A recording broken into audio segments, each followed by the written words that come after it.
Thank you all for being with us today, this afternoon.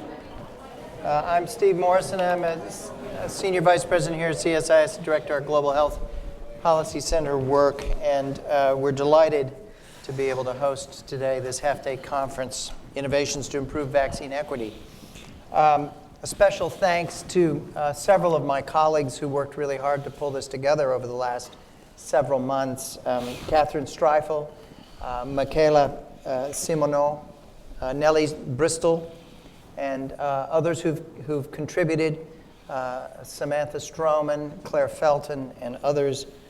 Out in Seattle, our partner at the Bill and Melinda Gates Foundation, Magdalena Robert, has been very generous in her guidance and support over the months in putting this together. She can't be with us today, but she's really been very, very generous in helping us. And Oren, thank you so much for making the time to be here today to help us kick this off.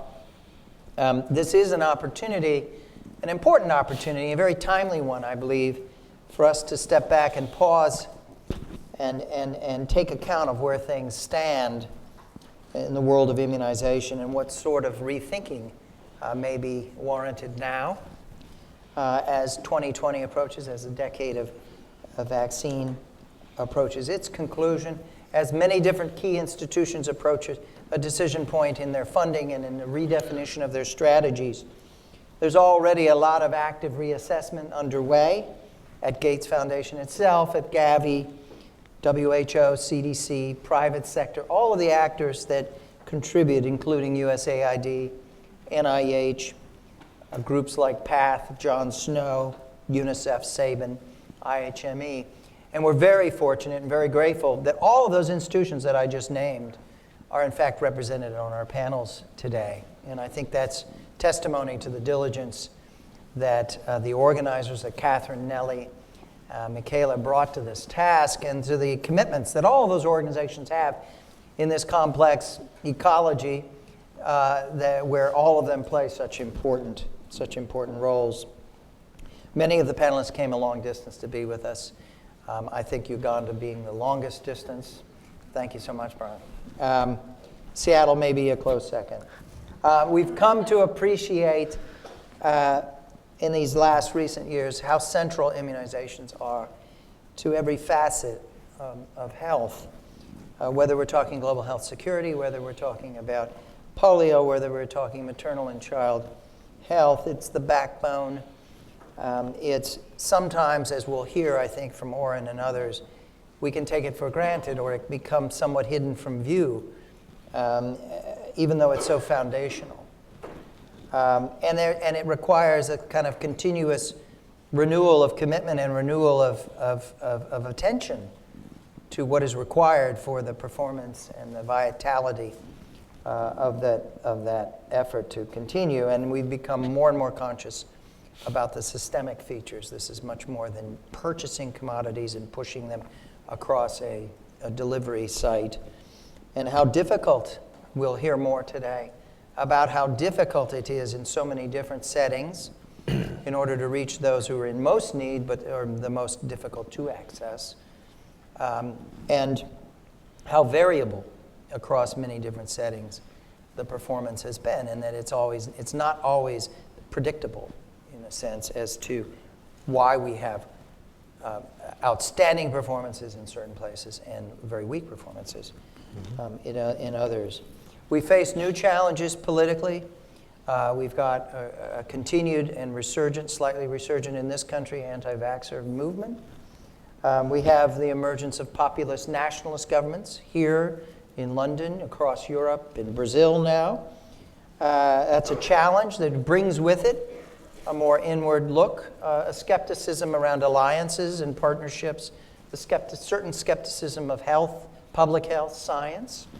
Not always in the same way, but it is something that requires a renewal, I think, of a very sort of forward-looking, balanced, and informed discussion around the value of all of these commitments and demonstration of continued resolve. We're heading into the replenishments for the Global Fund, for Gavi. We're heading into a period now where our own foreign aid is under review at the White House as a prelude to the next budget presentation. We're heading into a continued sort of nonstop electoral process here that puts all of these issues really front and center. So it's really important that we build understanding on how cost-effective, how essential, and what the requisites are for renewal and sustainability of all of these achievements.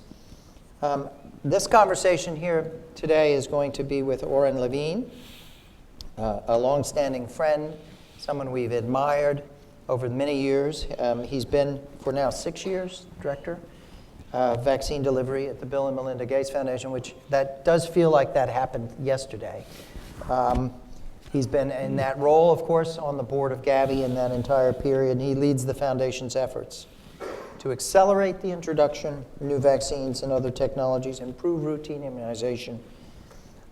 Previously, when we first got to know him, he was at Johns Hopkins at the Bloomberg School of Public Health, leading the International Vaccine Access Center, and there as a professor. He has had a lifelong involvement in accelerating delivery. He led Gavi's efforts on pneumococcal vaccine introduction. He's a central personality in the Decade of Vaccines collaboration at ASTMH, the Trop Med Society, and president of the Global Health Committee. I didn't realize this till I reread a BA from Gettysburg College, so very much of our region here, not just at Bloomberg, and a PhD in epidemiology at the Bloomberg School. We wanted to have this discussion open. We will first start, we're going to put a big focus in our conversation today to the disordered world and what it means to talk about immunizations in the disordered world. And that's something that's very important to us here in the work that we have ongoing on our commission on strengthening America's health security. Immunization and immunization in disordered settings is a top priority. Catherine Bliss is undertaking some very important work in that area. And it's one that has been blessed by our commission. Our commission has 6 members of Congress and another 17 prominent folks. We've tabled this idea. It's been embraced. Senator Murray delivered a speech in Seattle August 6th with 4 of our other commissioners talking about disordered world. In that speech, immunization figured very prominently and centrally as an area where we can do and must do much more in places where the systems, the access, the security, the financing, all of those requirements, not always entirely visible. But before we start that, I wanted to ask Oren to begin with just a quick overview of the Foundation's strategy on immunization, its top-line priorities, and what you have to say about that universe of key partners that you work with. So welcome, Oren. Thank you so much for being with us. Thank you, Steve. Great to be here. Great to be back home, basically, in this region where I grew up and my family still lives. I spent the weekend preparing for a discussion on the disordered world by spending it with my sister and her 3 boys under age 5. It's a disordered world, and hopefully prepares me for the discussion today. At the Foundation, it's no surprise to anyone that immunizations are a significant priority. The history of the Foundation is tightly interwoven with global immunization. It was the realization by Bill and Melinda that there was this disease, a rotavirus, that was killing all these kids they had never even heard of, that had a vaccine that could save them, that in many ways was part of the genesis of their interest to be philanthropic in global health. So there's a sort of tight connection, if you will, between the Foundation's own emergence as an institution and immunizations. And it's just continued. As you know, the Foundation is engaged sort of across the spectrum from helping to try and discover and develop innovative new vaccines against many diseases, including many of the big diseases that remain difficult to vaccinate against, things like AIDS, TB, and malaria. We're still after them. We're not there yet, but we're still after them. We're also increasingly involved in the delivery of vaccines as well, and in trying to both support the introduction of the vaccines that we have already today, and the strengthening of the immunization system that is the platform for all of those vaccines, and in many ways the tugboat for primary health care in a lot of ways. Our team at the foundation has 3 goals. One, in alignment with the Global Vaccine Action Plan, the Decade of Vaccines, to contribute to the prevention of 11 million deaths this decade through scaling up new vaccines and achieving high coverage. Secondly, high equitable immunization coverage. And by that, we also mean endorsement of the Global Vaccine Action Plan's targets of 90% coverage nationally in every country, with at least 80% coverage in every district. And that's a super important condition there. That's the issue of equity. And then lastly, our team is partners with our colleagues in the polio eradication effort to make sure that we get to 0 cases of polio. So our numbers are 11 million, 90, 80, and 0. And when you look at where we are today as against 20 years ago, what do you see as the greatest strengths, and what are the continued deep vulnerabilities? Well, there's a lot of really, really great things to be excited about. Obviously, polio eradication has come a long way, right? We got the virus cornered. Couple last difficult chains of transmission to break, but that's vastly different than 20 years ago. Secondly, we've made incredible progress on accelerating new vaccine introductions. When I started working in this field in the mid-90s, we were struggling to try and get Hib vaccine used in developing countries, and I think many people will know that, we were more than 15 years since the introduction of Hib vaccine in the US and other rich countries, and less than 15% of the world's poorest kids were getting the vaccine. So we had this inequity where the kids who arguably needed the vaccine the most were least likely to get it. Through the creation of Gavi, that has been transformed. We can now accelerate the uptake of new vaccines incredibly rapidly. The pneumococcal experience was a great one, but most recently the experience with trying to use Gavi's mechanisms to support polio through the introduction of IPV has set the new benchmark for introduction of a new vaccine into a vaccine program. We can do that really well. I think the big challenge that remains is on equitable immunization coverage. If you look at that 90-80 goal, first of all, it's hard to measure in a lot of places. We don't have the measurement that we need, but in the places where we can measure it with some degree of accuracy, only about 25% of all countries are meeting or exceeding that goal.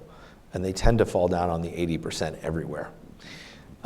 So equitable coverage, and how do we drive increases in coverage, oftentimes in places that have never really gotten a solid immunization program started in the first place. That, to me, is one of the really big challenges for the next decade. One thing that's been very visible in the last several years is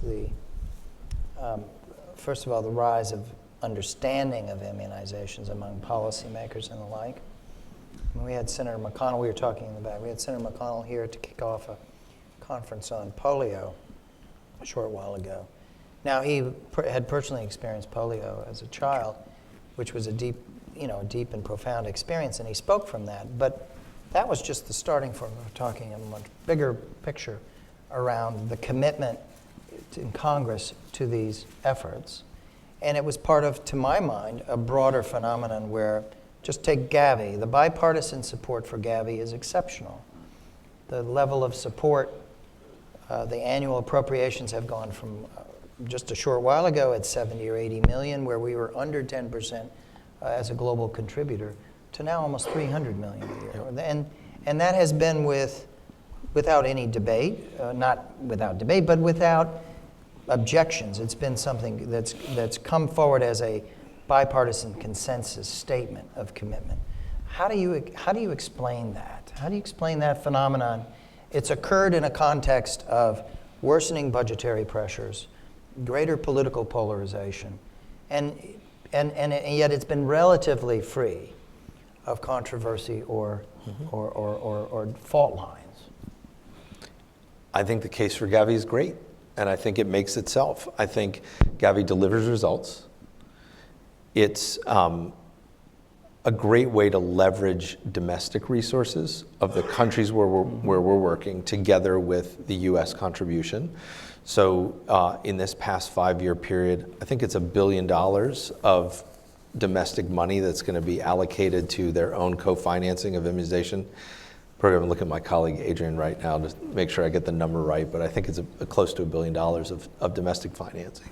So you leverage up domestic contributions when using Gavi. It's also, it's predictable money. The fact that countries and industry know that there's a 5-year strategy with 5 years of funding behind it, reduce the volatility and unpredictability that make it easier for manufacturers to provide reliable, affordable supplies of vaccines and make it easier for countries to commit to those programs. And then lastly, that pooling of our resources as Americans together with lots of other resources gives us leverage in the market to make every contribution go further, whether it's philanthropic or government, through the the efforts of Gavi around the interaction with industry. The 13 vaccine package that was about $27 at the start of the last Gavi strategic period will be less than $20 at the end of the Gavi strategic period. This is again the kinds of value that investing in Gavi makes. So I think the case for Gavi makes itself in a way that hopefully resonates with our colleagues and representatives in government. Thank you. I just want to mention one thing. When we had a task force in 2015-16 focused on women and family health, and had 4 top-line priorities, and one of them was HPV, cervical cancer, girls. And so we dug in pretty deep over about a 17, 18-month period, came up with what I thought was a great plan on this. Some of it's been picked up, but the fact that Gavi had made this a priority against some very adverse circumstances and uncertainties on costs, uncertainty on commitments, uncertainty on delivery systems, was terribly important now in sort of moving the ball forward.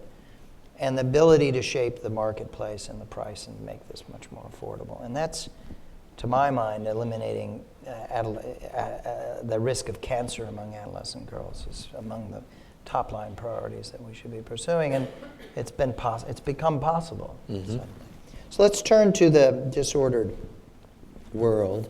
The foundation has given a lot of thought lately as it's devised its strategy, as it's conducted some scenarios, some contingency thinking about the future on how important is it going to be to operate in chaotic or less reliable conditions.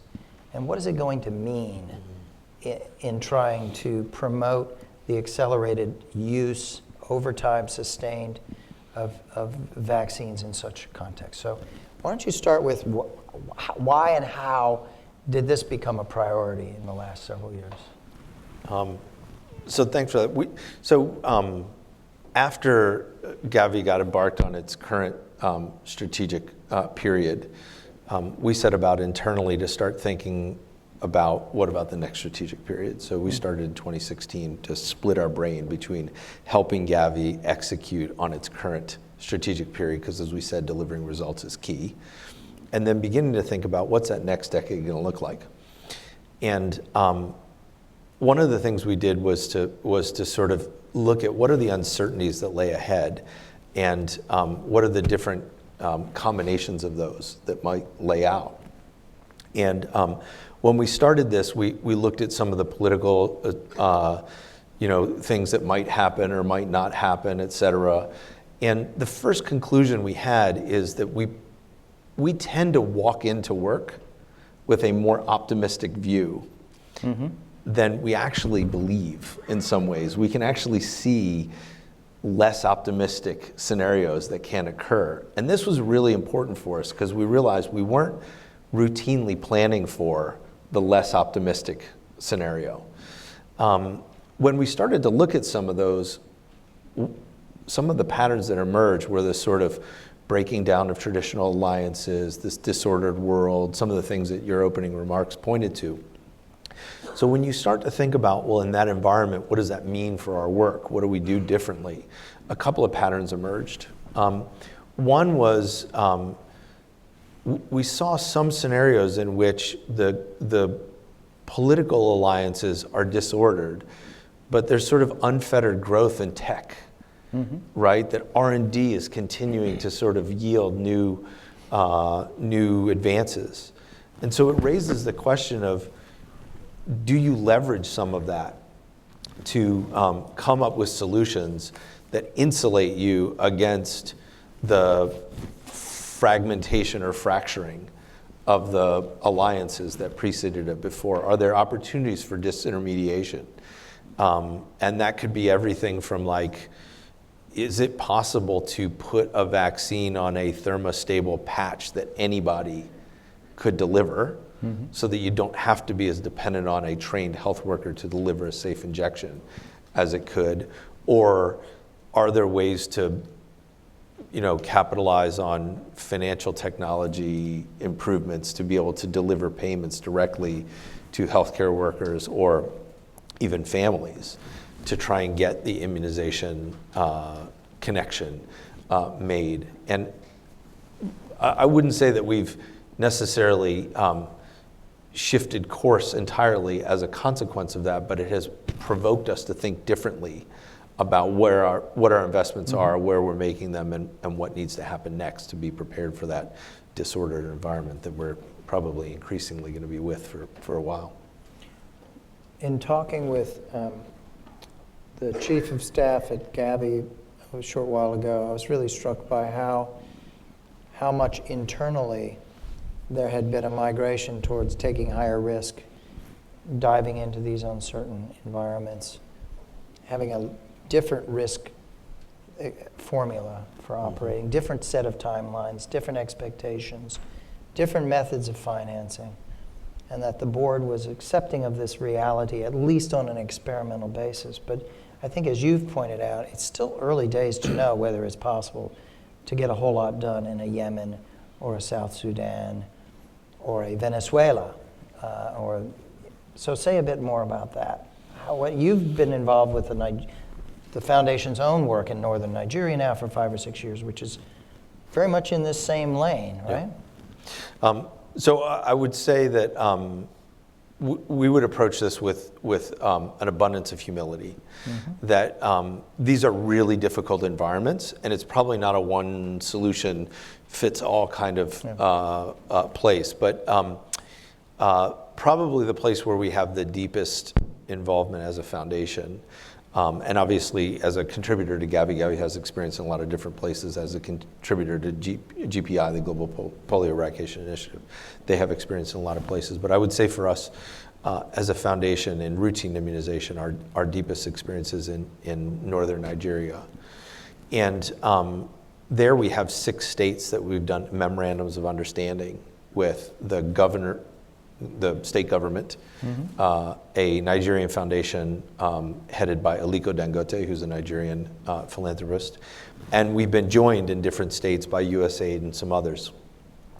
In those MOUs, we are just beginning to see that after somewhere between 3 to 6 years of really dedicated effort to reorganize the health system into a more robust structure by incentivizing the government to make its own commitment of resources to finance its immunization system, we are beginning to see immunization coverage go up. But we learned that our opening hypothesis probably wasn't right. We had a hypothesis that if we fixed the supply system, there was latent demand, that people would just start taking up vaccines. And that really turned out to be way wrong. You've got to work both the supply and the demand side. in You those have to places. change people's outlooks on the street. Yeah, if the system has been reliably broken for a long time, just the presence of healthcare workers and vaccines in stock for the first time doesn't provoke a behavioral norm to reaccess those centers. So I'm pleased to say that we've been working with both the state government and the traditional leader structures in those northern Nigerian states to try and engage the communities more and refer them to health centers. And we are beginning to see some upticks in immunization coverage for the first time. So we're pretty hopeful that we're going to have some progress to be able to learn from in northern Nigeria, in addition to several years of humble pie with learning what was not inadequate. Thank you. We're going to open in a moment to hear from all of you with some comments and remarks.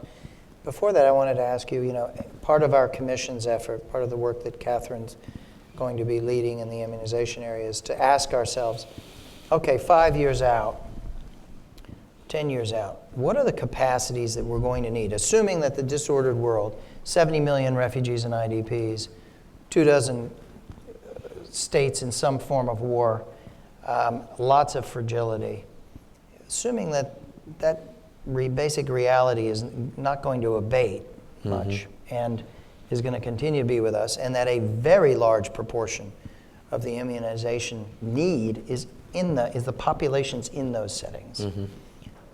What do you think we're going to need to create in terms of new capacities when you're talking about data, surveillance, delivery of services, financing? Do you have any thoughts on that? Because that's what we're really asking ourselves as a way of, because we have an opportunity of laying out some concrete options before Congress and others and saying, if you really want to try to think ahead 5 years, because this demand, we already can see the unaccessed, unserved populations of children and others in many settings, and it's very large.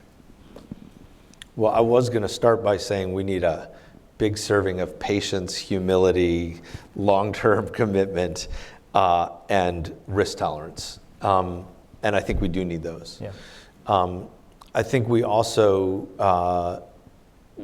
we're going to need to begin to explore different ways of working, leveraging different partners and partnerships. I think we need to recognize that in many of those places, even if a modern state-level structure collapses, there are often traditional structures that remain, and how do we engage with them? I think there's a big potential for engaging private sector and an innovation agenda that could give us flexibility to be able to serve people in different ways without some of the sort of bottlenecks or constraints of today that limit us to a certain modality of serving people. So I think there's a lot to be done, and if we embrace that as the next coming challenge, we can rise to it. Great, thank you. Thank you very much. Why don't we take some remarks and we'll bundle together 3 or 4 at a time, and I just ask to put your hand up. We have microphones. We'll come to you. Please identify yourself and please be succinct. Right here?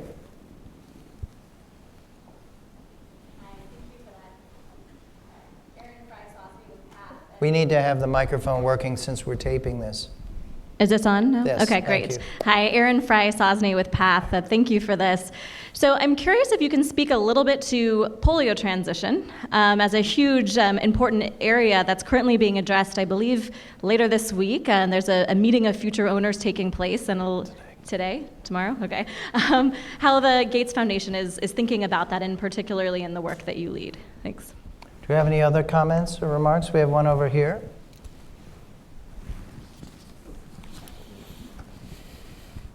This is Michael Conway from McKinsey. Curious if you could talk about the role of technology in expanding access to immunization. Any others? 2 right here.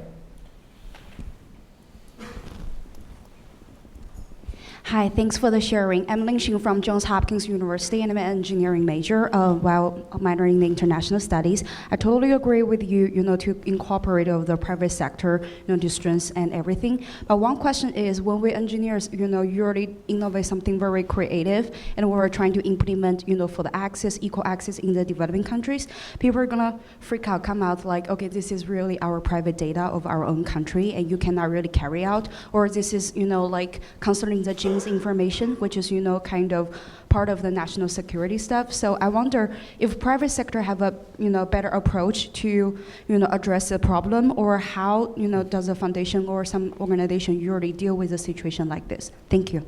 Thank you. We'll take one more. Yes, please.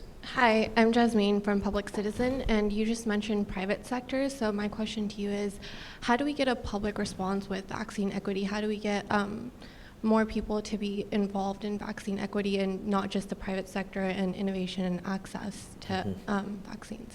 Thank you. Thank you. So we'll come back. You've got four items there. Okay, polio transition, technology, and the private sector. Real easy ones. Thanks for that. Yeah, a couple of quick things. Polio transition. So, first of all, I think we have a huge opportunity with polio transition. The dogged pursuit of a virus to the very last ends of the earth necessitates a continuous process of sort of trying and failing and then succeeding, trying and failing and succeeding, that we can learn so much from, right? And one of the really simple things that comes out of polio from northern Nigeria 6-7 years ago, they started mapping where cases were occurring in relation to the boundaries of catchment areas. And one of the things they found was that disproportionately the cases were occurring in right along the border of catchment areas.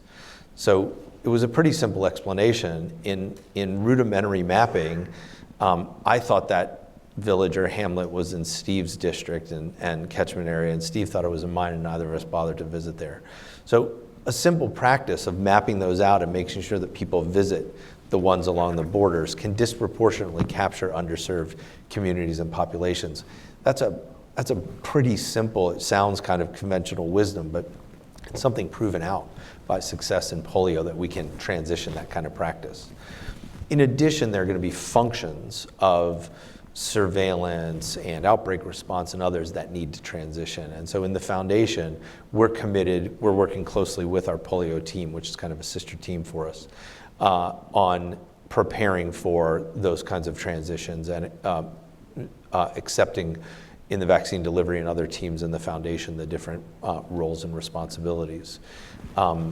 You're right that there's a meeting going on in Switzerland today and tomorrow, in which a number of those future partners are starting to get together and talk about how is that baton going to get passed from polio to these other partners.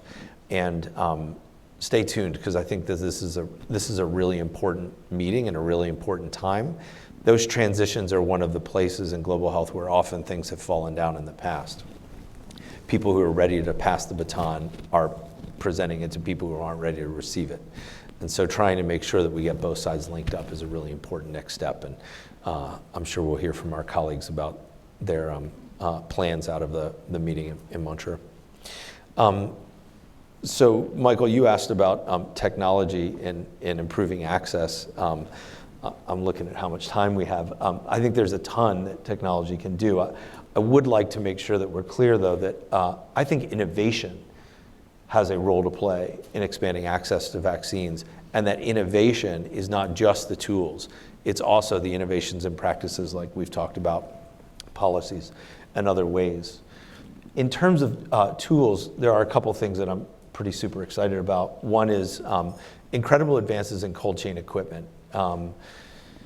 Many of you who've been to the field will have seen absorption fridges. Those fridges actually tend, if they're not carefully maintained, to freeze vaccines that shouldn't be frozen, which can interfere with their potence. They can be expensive to operate and have reliability problems. We're now embarking through Gavi on this cold chain equipment optimization platform and pushing out all over the world equipment that is engineered so it just can't freeze a vaccine. You just can't do it, right? The engineering in the equipment makes it impossible to do that. And it'll have a lower total cost of ownership to countries than the pieces that they're equipping. And importantly, the CCEOP is helping countries to put cold chain equipment that is appropriate into facilities that should have had it for years and haven't. Almost 15,000 points in our immunization system that have never had reliable cold chain equipment will get equipment through this Gavi platform, and it's going to be really great equipment. There's great innovations in data. There's a huge number of those, but one that I'm super excited about is a small startup called Logistimo that partnered with the UN Development Program and was supported by Gavi's Health System Strengthening Fund in India, has now scaled up an electronic, basically an electronic stock inventory system for vaccines throughout the country. And they now have visibility, real-time visibility to stocks at every level of their cold chain system. They're saving hundreds of millions of dollars and eliminating stockouts. If you go to your local pediatrician here in DC, I can assure you they don't have that kind of, or go to your state health department, they don't have that kind of system. It's really pretty incredible to see. And then one of my colleagues from Zipline is in the room. I don't know where she is. Brittany, there's Brittany. Look, Zipline is a drone delivery, unmanned aerial vehicle system that's now national in Rwanda, and it's incredible. If you go to Rwanda and you see a life-saving resupply of blood drop from the sky, it's kind of biblical, right? And that's happening in Rwanda at national scale. Those are some of the tech innovations that I think are super, super exciting. On the private sector, I think you both got to this point of kind of how do we engage with private sector to leverage private sector's results focus and innovative spark without being reduced to only working with private sector on its terms or in the places where it wants to work. There's a constant tension between equity and private sector engagement. I don't have the magic solution for you on it. I think it was easy, we would have found it already. But I think as we get into disordered environments where public systems may break down more rapidly than private systems, we're going to have to figure out a way to try and engage with them and work through those points more successfully. And I wish I had the answers for you. I don't, but I think it's a horizon for us all to commit to working on. We have the opportunity for a couple of final closing questions here before we move on. Got a few more minutes. Anyone else like right here? Yes, please. And over here. Thank you. Falake Olainka, I work on USAID's Maternal Child Survivor Program, and part of our work is working in northern Nigeria, providing technical assistance on behalf of USAID in 2 of those MOU states. So I really want to reinforce what you've said. These are some of the most complex places that have very weak health systems, and over time, there's been a neglect of the routinization and basic primary health care services. So what the MOUs have done has really been to refocus the government's attention, but also other actors within that health system. Now, looking at the community side, the traditional institutions have been very powerful in reinstating the trust in the system as well as other community structures. And I think this is really where we're beginning to see that shift along with greater access to services. I'll leave you with a question. And given that the numbers of unimmunized children as we see it today are within 3 particular hubs, such as the urban areas, the conflicts, as well as remote and hard to reach, what is your strategy to close equity gaps within these areas? Thank you. Over here. We'll take 2 more.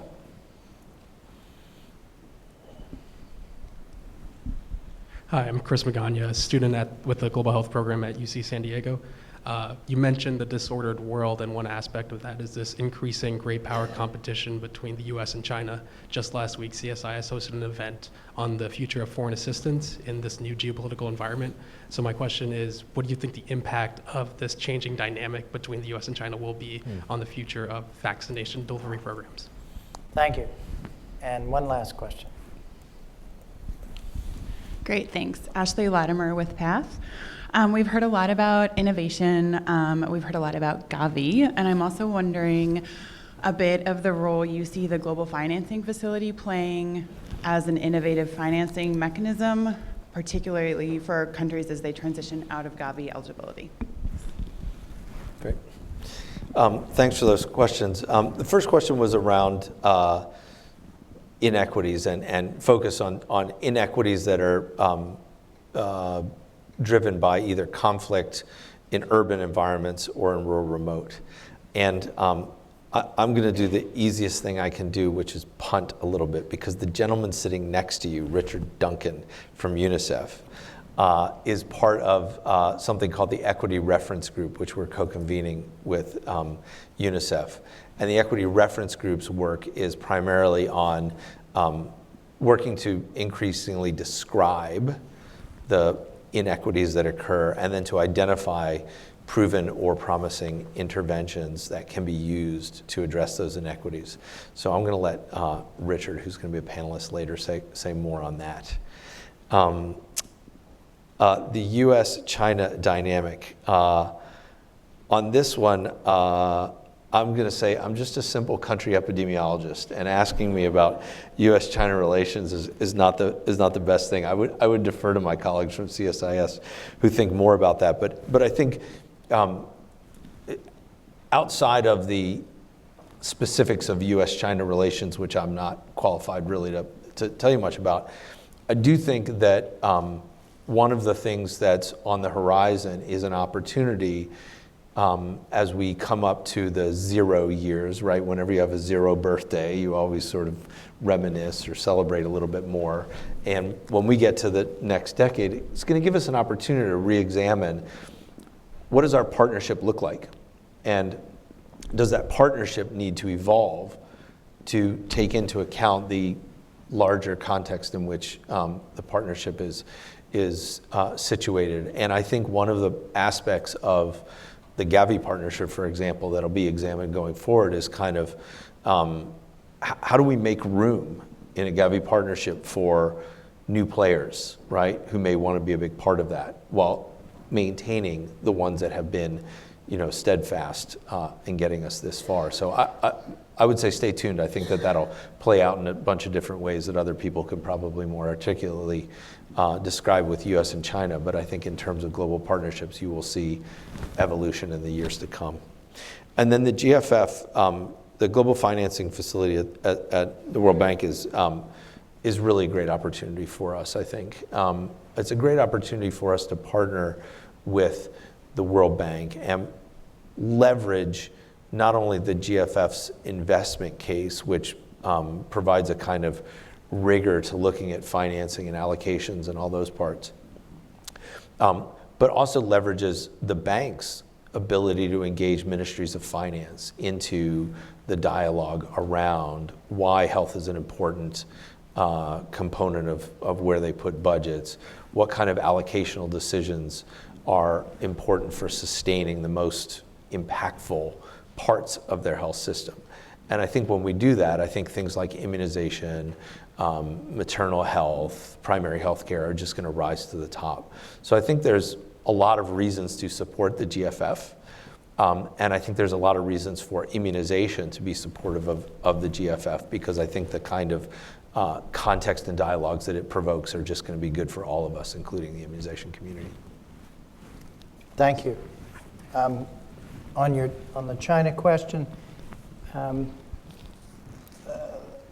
I think it's an open question whether or not we're going to be able to find points of cooperation given the uncertainty right now between whether we are entering a Cold War or not, and whether we're going to try to disentangle our two economies or cohabitate, and that's hanging over us. But the FOCAC, the every 3-year meeting between China and Africa that just concluded this summer, had another $60 billion financing plan with a very large segment for the first time dedicated to health, with immunizations figuring in that. And it still remains to be defined how that gets executed. Second point is you have a new foreign aid agency that's being created, and we don't know exactly how that operates with what funding and what mechanisms. And the third thing I'd say is Dr. Tedros, the head of WHO, has been to Beijing 3 times in the first 15 months of his tenure. I would think that on universal health coverage matters, of which immunization figures, that there's a courtship underway. That's a very important one. Please join me in thanking Oren Levine for being with us this afternoon. Thank you. Thank you, Oren. We're going to move straight into our next panel. So come on up.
Afternoon. Welcome. I'm Nellie Bristol. I'm a senior fellow here at the CSIS Global Health Policy Center. And as global immunization rates kind of plateau, governments, international organizations, NGOs, and the private sector are looking for new tools and strategies to ensure vaccines are reaching all children everywhere. This panel features a breadth and variety of expertise aimed at just that challenge. We'll start off with the brief presentations from each of them, and after which I'll ask several questions, and then we will turn to you for questions and answers.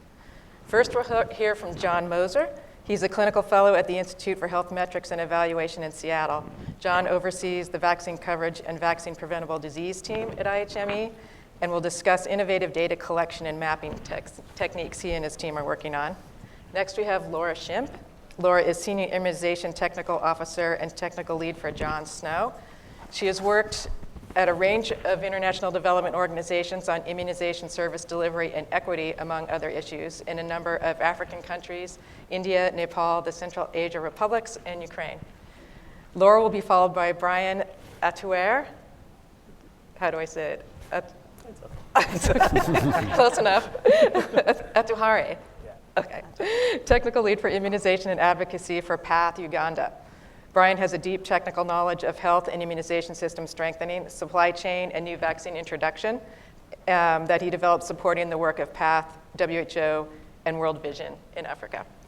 Finally, we will hear from Adrienne Deschaise-Martin, Director of Strategy, Funding, and Performance for Gavi, the Vaccine Alliance. For the past 7 years, Adrienne has led strategy development for Gavi and designed the organization's contribution to the SDGs and global health security. His previous experience includes supporting health policy and program development in Kenya, Tanzania, Botswana, and South Africa. So we'll get started with John. And John has some great slides. We can make them go.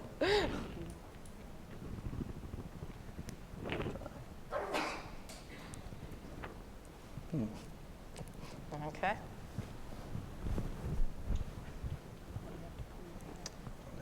Technical difficulties.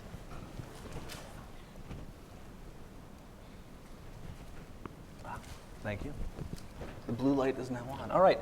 Well, thank you, Nellie. Thank you all for having me here today. Like I said, my name is John Moser. I'm a fellow at the Institute for Health Metrics and Evaluation in Seattle. And at IHME, for a number of years, we've been producing vaccine coverage estimates at the national level and for a select set of countries at subnational level, sort of the state level, the first administrative level, for the Global Burden of Disease study. These estimates are updated annually. We do them in a statistical modeling framework. It'll let you look at both coverage and the uncertainty around that coverage. But what I'd like to talk about more today is sort of how we're leveraging that expertise or that experience to move into mapping local patterns of vaccine coverage. And so just to sort of show the big picture, this map shows the survey clusters from Ethiopia's 2016 Demographics and Health Survey. So surveyors went out, ascertained the third dose coverage with diphtheria, tetanus, pertussis vaccine in all of these locations. And the colors represent the level of DTP3 coverage in each of these places. You can already start to see from these sorts of maps that there are some areas that seem to tend to have lower vaccine coverage, some tend to have higher vaccine coverage, in some places data collection is more sparse. And the goal of our models, the goal of our project is to try to turn that sort of data into maps of coverage. And so on this map, each pixel represents a 5 by 5 kilometer area in Ethiopia, and the color represents our estimated DTP3 coverage value for that place. And so we can do this not just for a single country in a single year, but as I'll show you, across many countries and across time to be able to track progress and try to identify some of the hot spots and cold spots of vaccination. We do this by having a relatively large team that works to actually access this data, geoposition it, find out where the data was collected, and then we assemble a suite of spatial covariates. And by this, I just mean maps of things that could be related to vaccination. So maps of urbanicity, maps of maternal educational attainment, maps of travel time to the closest major city or settlement. And then we use this framework called model-based geostatistics to estimate local coverage patterns. And all that really does is it formalizes statistically a couple of assumptions. One is that areas that are closer together in space and time are more likely to have similar vaccine coverage. And the other is that places with similar covariate patterns are more likely to have similar vaccine coverage. So places that have similar maternal educational attainment and are a similar distance from the nearest major city might have more similar vaccine coverage. As a result, we can produce coverage estimates for every 5 by 5 kilometer area and across time as well, which I'll show you here using the example of DTP3 coverage in Africa, which has been some of our initial work. And so the map on the left shows our estimates of local vaccine coverage in 2000. The map on the right shows the coverage that we estimate in 2016. And overall, we really estimate a large trend towards progress. Our estimates are that about 75% of districts have seen an increase in coverage over this period of time in Africa. As you can see from the map on the right-hand side, however, there's really some pretty remarkable persistent subnational variation in coverage, even in more recent years. We can then take these estimates and we can aggregate them up, or we can calculate vaccine coverage, an estimate of vaccine coverage for any geographic area. For districts, for provinces, for catchment areas, really whatever the area is for which the policy is actually being ascertained. And the importance of doing it this way is that it allows us to make estimates that are robust to changes in political borders over time. So if a country reorganizes its districts or its provinces or its states, if you have the new boundary definitions, you can overlay them on our maps and we can produce consistent estimates over time for those new political entities.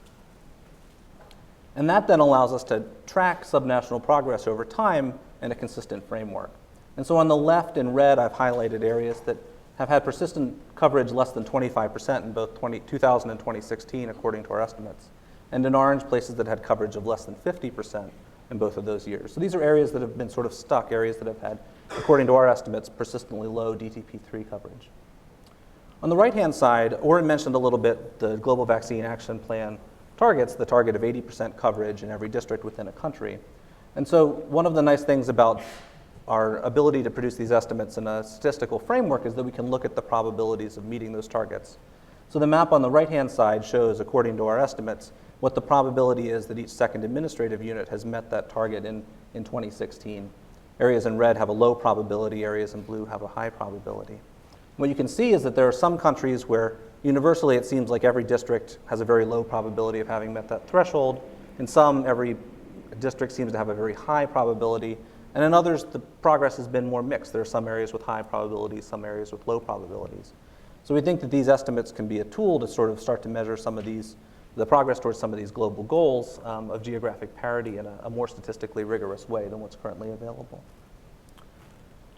And then lastly, we can start to make comparisons to other data sources. And so on the left is the administrative data that was reported by the Democratic Republic of the Congo to WHO and UNICEF in 2017.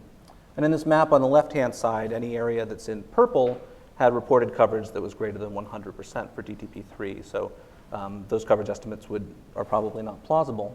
On the right-hand side, you can see the modeled coverage estimates that we're producing that are leveraging survey data.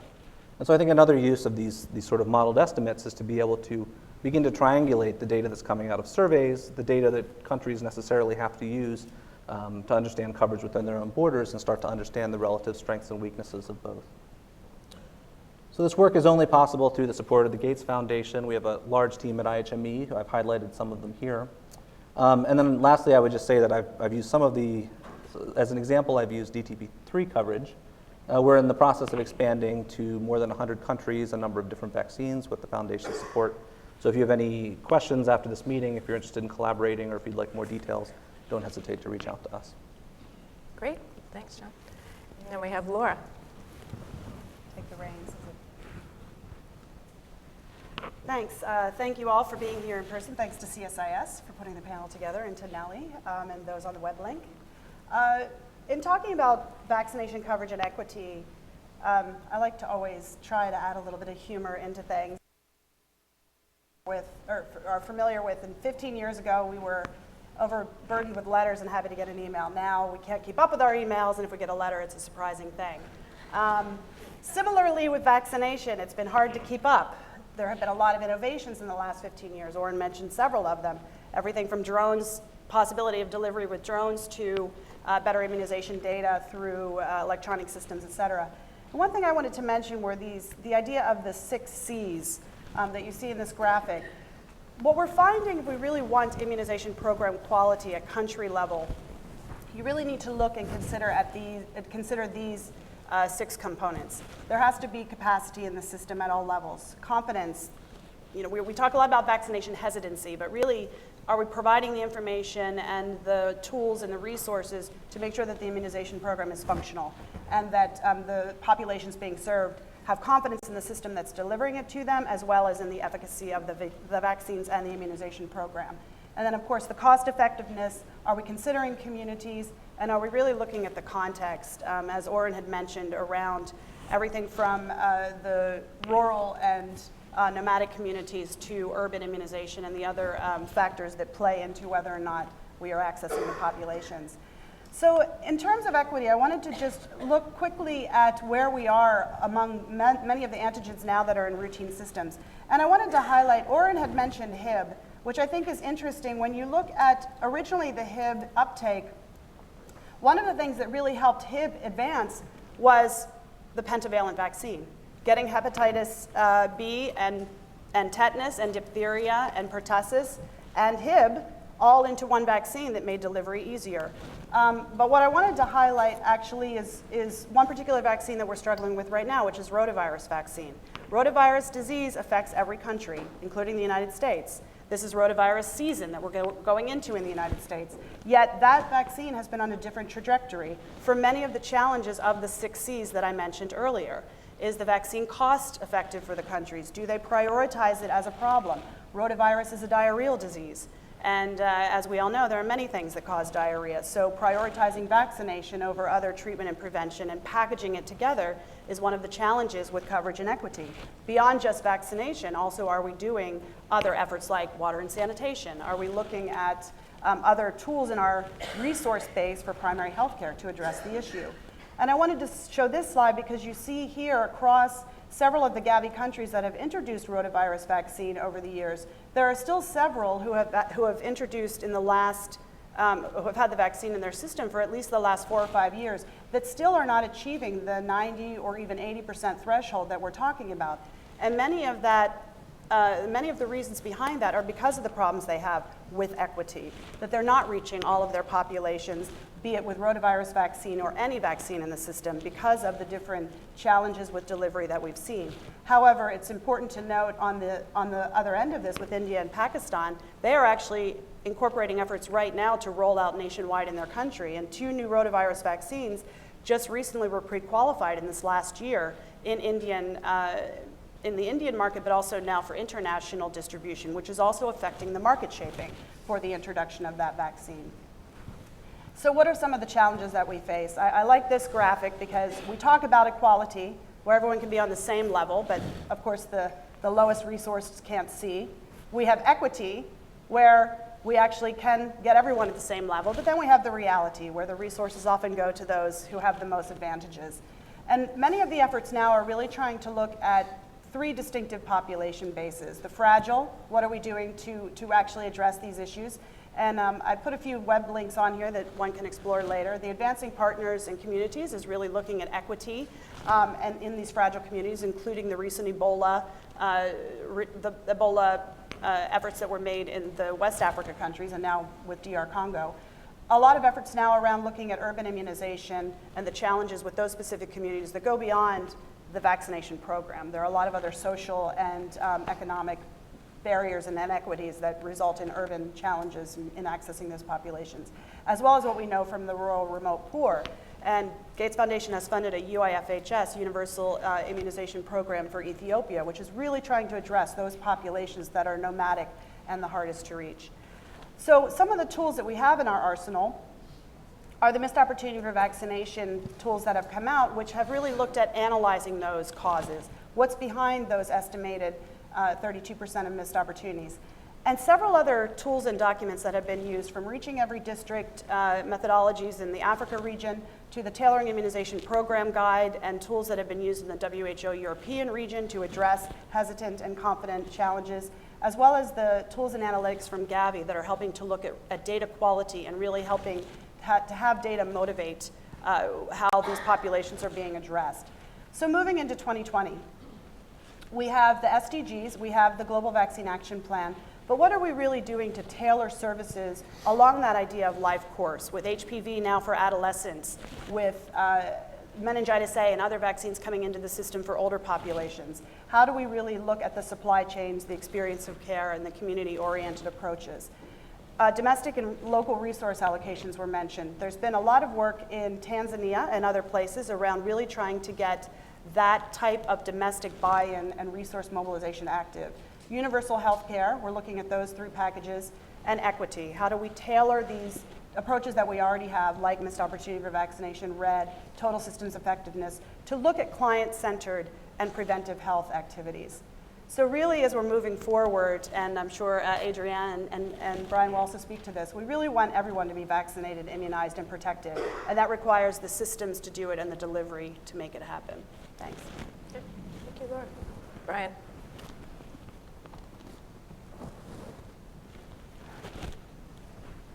Yeah, thank you. And just to take it up from where Rhoda ended, I want to take you to Uganda, and that is, those of you who've been there, in the eastern side that has the Mount Elgon highlands that border Kenya. And that is Alice, a very interesting lady that I met a couple of weeks back with her baby. She had climbed, I think, for about 45 minutes to get to the health facility to have her child vaccinated. And so when we are talking about equity, all the time reflecting on folks and people like Alice who have to move to find centers where they can have their children vaccinated. And so what I want to share is more on how do we make it easy for people who are already willing, but how do we make it easy? How can we reach most of those people to make sure they have their children vaccinated? Uganda has about 40 million people now, and with a birth cohort of about 1.9 million. So as you can see, we are very fertile and very productive. And that means we will definitely have to think about how do we get these kids, 1.9 million, every year vaccinated. And a couple of things have happened. We talked about innovations around financing. Recently, we established an immunization fund that is sort of supposed to prepare for when Adrian leaves us from Gavi. How do we take over from that? And so we've started thinking ahead, knowing that, ahead with the production rates and the kids that are coming on board, how do we make that happen? But when we look at the challenges of the last mile, how do we reach Alice? How do we reach that last person? It is interesting to have some of these very good innovations, the equipment that are installed at different facilities. But what has really made progress towards reaching very hard to reach people is the outreaches. There is a certain study that was conducted in the northern part that showed that almost 76% of the kids are vaccinated through outreaches. So that's a very critical point of reference when we are talking about immunization equity. So this is where health facilities leave the health facilities, health workers leave the health facilities and move to reach mothers and children and communities out into their communities to make it easy. And there are challenges with this kind of approach because how do you keep vaccines safe within the required temperatures of 2 to 8 degrees? I believe that's around 30 to 40 degrees Fahrenheit. So, some better mathematicians can help me with that. And so that you don't, one of the most expensive things in this system is the vaccines, buying the vaccines. So, and most of these vaccines are freeze sensitive, so they can be destroyed by freezing. So one of the innovations that I want to share with you is the freeze preventing vaccine carrier. And with funding from the Gates Foundation and a few other partners, and we talked about earlier the private sector, we've designed a vaccine carrier that enables health workers to transport vaccines to the outreaches without the risk of freezing. Because as one of the things is that the problems that we face is health workers don't have the time to condition the ice packs to make sure that they don't, freeze the vaccine. So this is one of the innovations that is really going to move the needle in terms of keeping our vaccines safe. The other thing I wanted to share is this portable refrigerator, which has the ability to be charged and keep that charge for a long time. So this can be used in the outreaches, but can also be used for a facility that is far off the grid that still needs to serve a small population of people, which is the whole essence of equity. And the other beauty about this is that it has a remote temperature monitoring system, so meaning someone can continuously monitor the temperature and know when the vaccines may be at risk. And then we talked about innovations, not about tools, but also in terms of how we do business. And I wanted to talk about the controlled temperature chain, which is now dealing with the thermal stability of certain vaccines to enable them to stay potent even outside the 2 to 8 degrees. And so we've done this with Menafrivac vaccine, with HPV vaccine. And as you can see in this vaccine carrier, the space that would be covered by ice packs is instead, can create more space for more vaccines, but also enable the health workers more time because they don't have to go through the process of conditioning ice packs and carry more vaccines. And the other thing is the electronic immunization registry, and I think we've talked about data innovations where this captures every child in the community once they are born, and then that information is stored across the continuum of care to make sure that You identify easily things around dropout rates, and also this helps to plan for logistics and vaccine stock so that you reduce stockouts for vaccines. And lastly, this is the microarray patch, which I think Orin highlighted on this earlier, that enables vaccines and drugs to be delivered through some of these devices that are not the conventional needle and syringe, so which helps a little bit more with the storage and other issues to do with diagnostic injuries, and allow even options like self-delivery and the ability also to be delivered by health workers that community health workers that may have less skill. Thank you. Thank you, Brian. Thank you, Brian. And I don't know if it's a good or a bad thing, but I think Gavi will support Uganda for another couple of years. And although it's great to see that there is more commitments to immunization through the financing fund. So I'm going to talk a little bit about Gavi's strategy on equity and the approach that we're taking. Just stepping back a little bit on what Gavi has been trying to achieve over the years. And we've really moved in the past 3-4 years from a place where we wanted to bridge the gaps between countries on access to vaccines, so the inequity between countries, to the intra-country equity now. So basically looking at which kids are not reached by vaccinations within each country. And so our focus in the past was much more on vaccine introductions, working with countries on understanding the burden of disease, having access to these vaccines and introducing the vaccines, to now really reaching the last mile with the kids that are the most remote in the country. And that's part of obviously the fact that the vaccines are the most effective and will save the most lives in kids that don't have access to primary health care. And the challenge for us is really that last child, the 20% kids that are not reached by immunization today. So our main tool in the Gavi model, obviously we provide vaccines in kind to the countries with the co-financing provided by the country.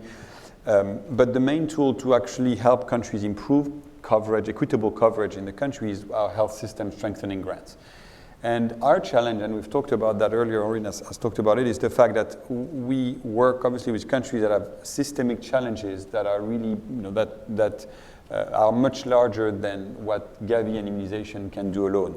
We're talking about the HR issues, the transportation issues in countries, etc. So the question for Gavi with our relatively small HSS grants is what can we do with that to really have an impact on equity in countries. So we decided consciously over time to really focus on 2 things. So the first one is really trying to focus on the districts and sub-national levels that have the most kids that are under-immunized. So working with estimates like was presented earlier today, but trying to work with the countries on where we should really double down the Gavi's focus.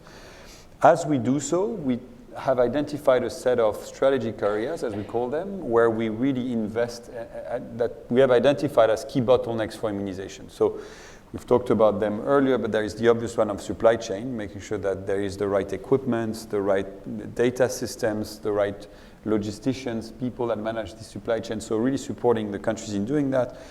The second one is obviously the demand, making sure that communities understand the value of immunizations, that we set up the immunization services in a way that ease the access for the mothers. And then there are two others that are, one is the data aspects, trying to make sure that we can understand where the people that are not immunized are, but also being able to track the fact that the vaccines are in the right place, actually immunizing children, and trying to get close to real-time data around what's the immunization coverage is.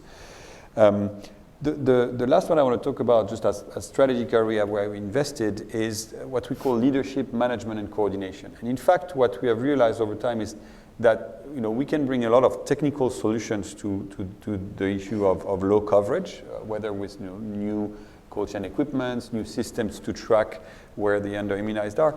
But one of the real bottlenecks in the countries is the ability to manage a large set of resources that are available for immunization and make them available and make them work together in a way that delivers the services effectively.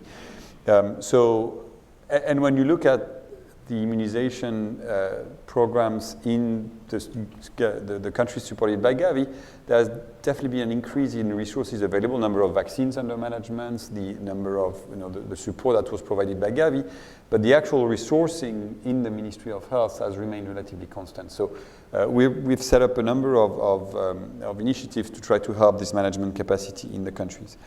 So these were more or less the areas where we're investing in. We have also a deliberate program to try to involve the private sector in supporting vaccination programs.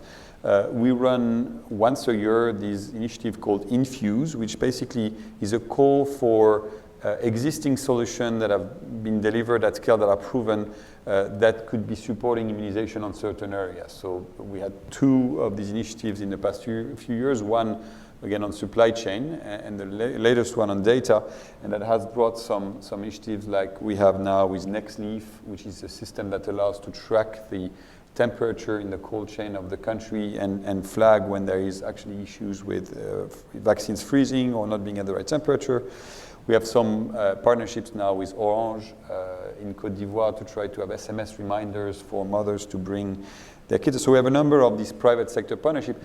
We don't see ourselves as, we don't want to be the one piloting some of these things. Our role is really to bring some of these innovations and scale them up in countries.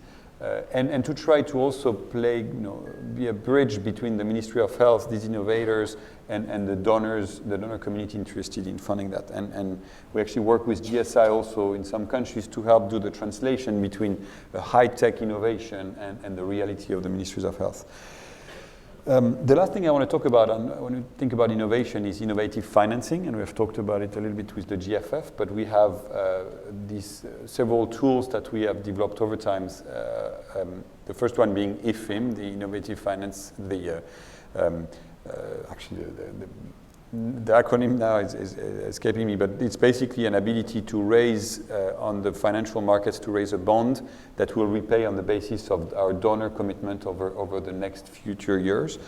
We have the advanced market commitment, which we did for the pneumococcal vaccines, trying to encourage and give a premium to the first vaccines that will be available for the Gavi consumption, and more recently with Ebola, the advanced purchase commitments, basically setting up conditions for the first Ebola vaccines being available with a WHO qualification, with a registration for use of the vaccines and a stockpile. Gavi and the board has committed to actually fund these vaccines to up to $5 million to create that incentives for the market to bring these vaccines on board. So I'll stop there. I think we've seen a lot of examples also on the new technologies and the new equipments that on cold chain that the Gavi is also funding, and our contribution there is really the funding at scale to be able to roll these innovations at the national level in our countries. Great, thanks, Adrian. So I'm going to ask each of you a question as a moderator's prerogative here. But so John, when you're showing the data that you've gathered in these maps, can they be used at the local level, or are they mostly sort of looking at the global scale? Yeah, I think that there's a couple of different uses for them. One, like you mentioned, is clearly at the global scale and to have a comparable set of estimates across a number of different places and times, to be able to benchmark progress towards some of these global targets. I think we're still in the process of discovering and understanding sort of how they can be used, either at the country level or at the subnational level, to help allocate resources and guide prior policy. There are some limitations in that, for instance, it takes a while to get the data to be able to make the maps, and so being able to do things like incorporate some of that subnational administrative data, or to get data from other data systems, other data streams, to make them more up-to-date and current would certainly help with their use. But with the support of the foundation, we're convening a policy translation advisory committee formed of people from kind of different levels of stakeholders to understand what the best use cases would be for the maps, so that rather than us try to decide what would be helpful or useful, actually have the people who would be doing the using of the maps, doing the using of the data, decide what tools they would like to have. Okay. And Laura, you outlined 3 very disparate places where immunizations are not reaching. You've got the urban and the remote rural and the fragile states. And we had talked earlier on a podcast that we did not so long ago about having to really have almost neighborhood-specific strategies to reach some of these places. Can you can you walk us through a couple of those? Yeah, I think that's where, to some degree, what Jonathan's talking around the innovation with data management is helpful. We now have the ability to do GIS mapping in urban communities in Nigeria or in Kinshasa, DRC, as we're seeing, where we can triangulate that information with then community and civil society partners on the ground to be able to say, these are the areas where we know we have missed children or we have undervaccinated, and then look at the strategies that can be tailored to that environment to reach them. And some of the learning from the UIFHS project I mentioned in Ethiopia, even though those are rural, remote populations, the mapping that they're doing, the micro-planning from fishbone analysis with communities can be applied to an urban context or in a fragile context. What's fishbone analysis? I don't know how you describe that. Where are our statisticians? It's sort of breaking down the essential elements of a problem into the manageable pieces of what you can tackle. And really looking at that from a partnership perspective. You know, the polio transition, one of the key things that was learned in India, for example, was the importance of the social mobilization network in Uttar Pradesh and their ability to link CORE and the polio partners, civil society, Rotary, which played a huge mobilization effort, as well as the expertise of UNICEF and the government commitment itself of India to really address where these pockets of undervaccinated were, be they in urban slums and high rises or in rural areas, you know, in the more far reaches of Uttar Pradesh. So I think being able to foster that cross-learning in ways that's more palatable to what can be done at a local level with local resources is critical, then matching that with the Gavi and other types of resources that can look more holistically. Okay. And Brian, you went through some pretty amazing innovations. How widespread are these in Uganda? Are they pretty ubiquitous throughout the country, or is it something that's still scaling up at this point?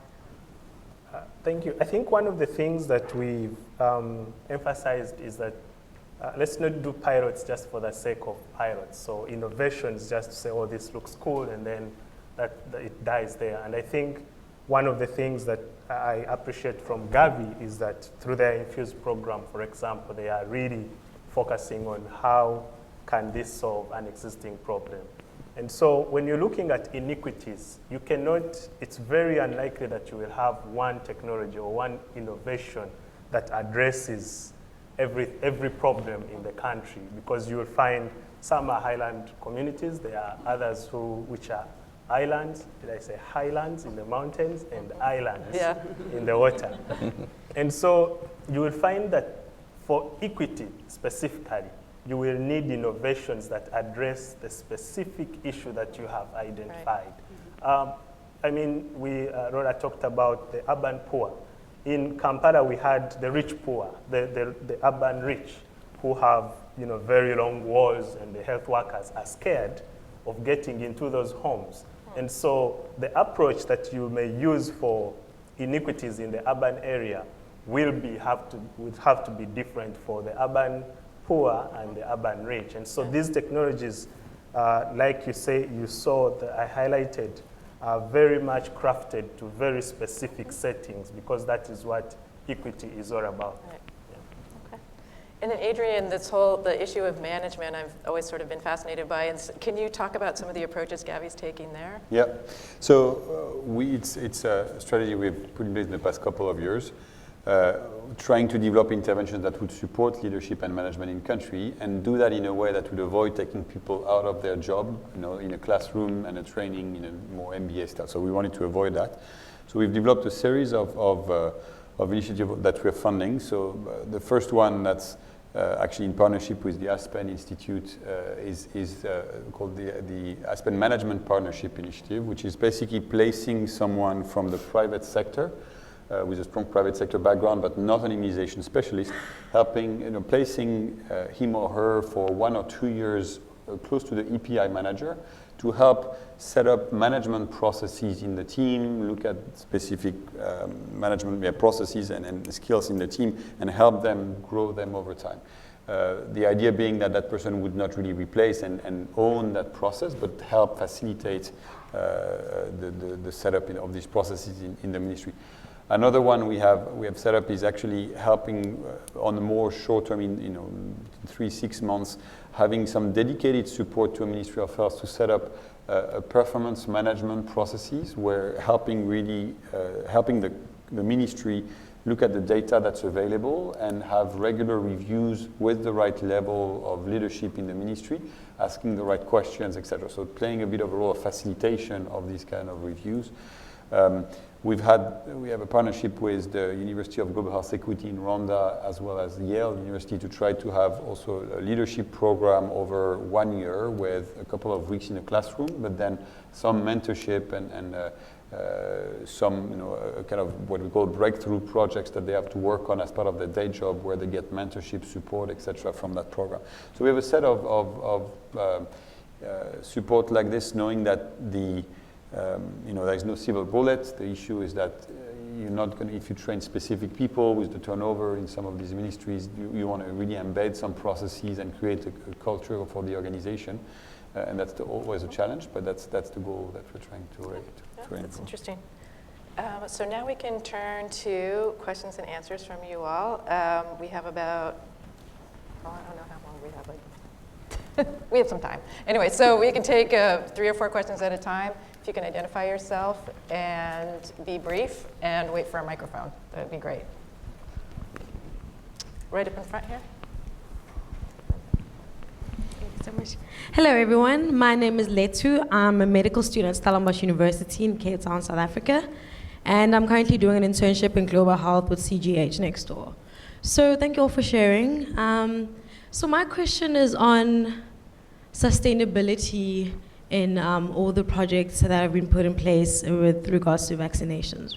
So I just want to know what the involvement is of local communities and government in coming up with solutions to the problems, or rather the challenges that they face in providing vaccinations and equity regarding that, and also with the aims of getting rid of this whole idea of first world countries saving Africa, or the first world savior mentality around that, so that all these programs are sustainable in the long run. Thank you so much. Okay. There was a woman behind.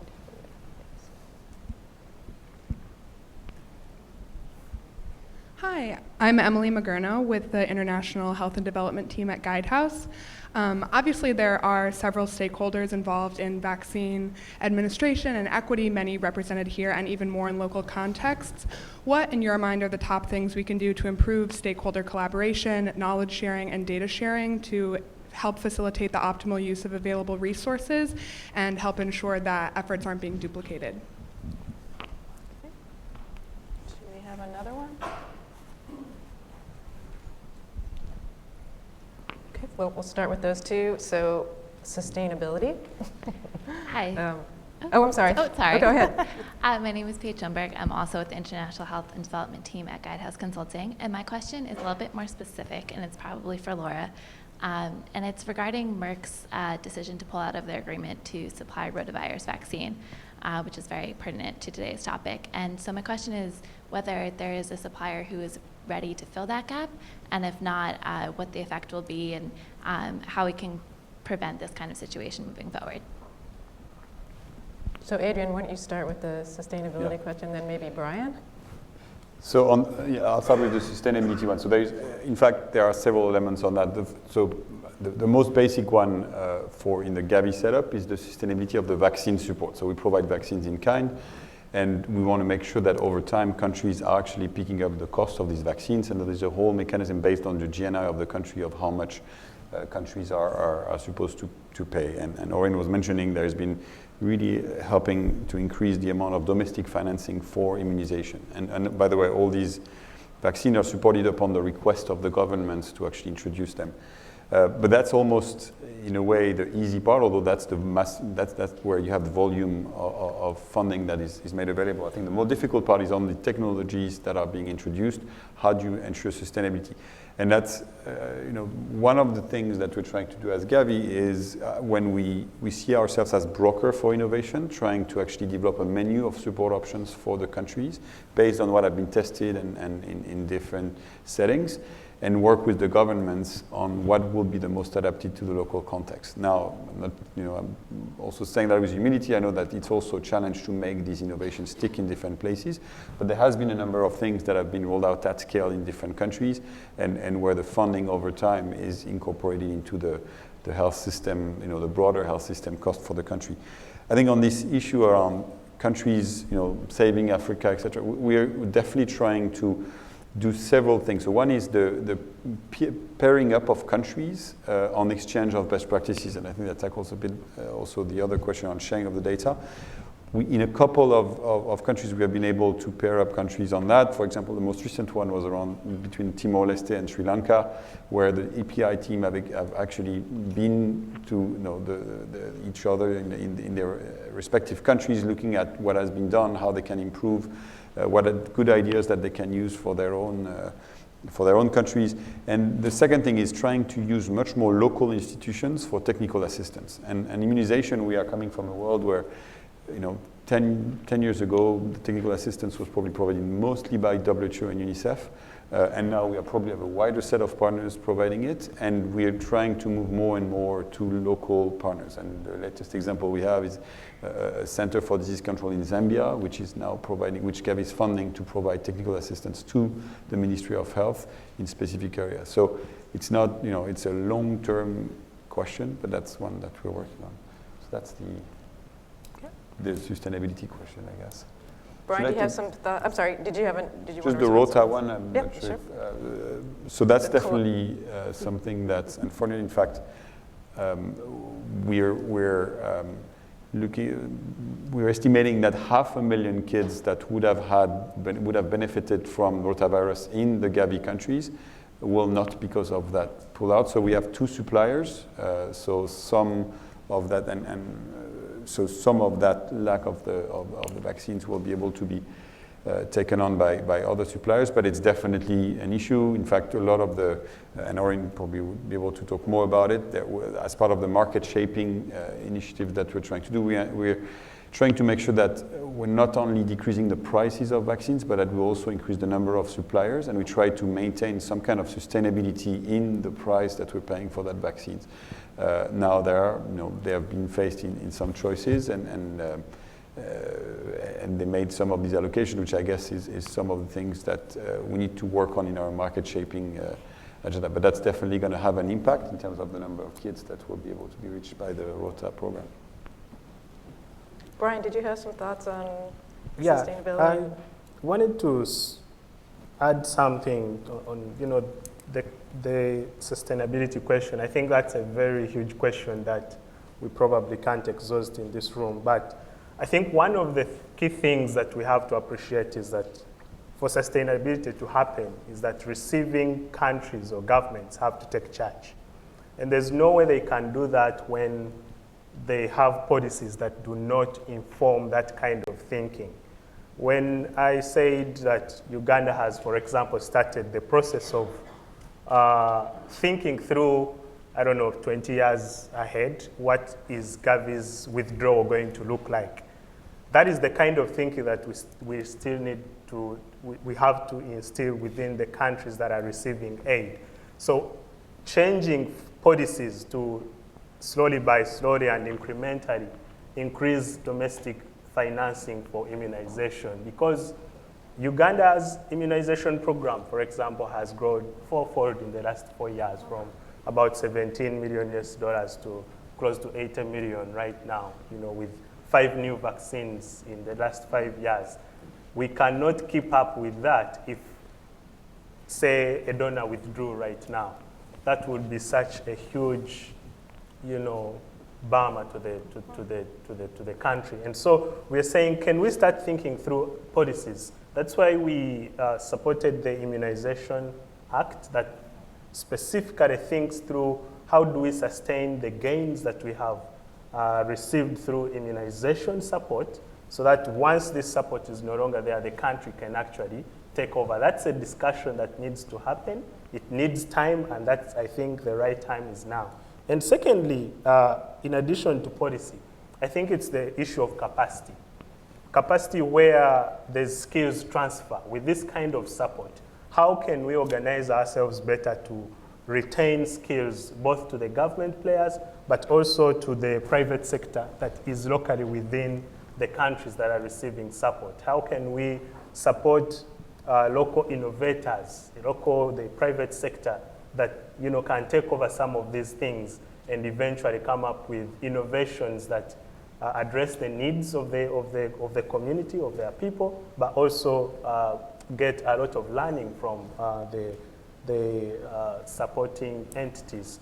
The Gavi CCOP, for example, has this partnership where, yes, the manufacturers have to work with a local contractor so that, for purposes of maintenance of the equipment, installation, and continuous training that needs to happen when someone supplies equipment from Luxembourg or Denmark, is not going to be all the time, following up on how equipment is faring. But that kind of very strict policies that force local players to be engaged in this process, and also for countries to step up and say, how do we engage ourselves in this conversation, not just as recipients, but also as partners in this space? Yep.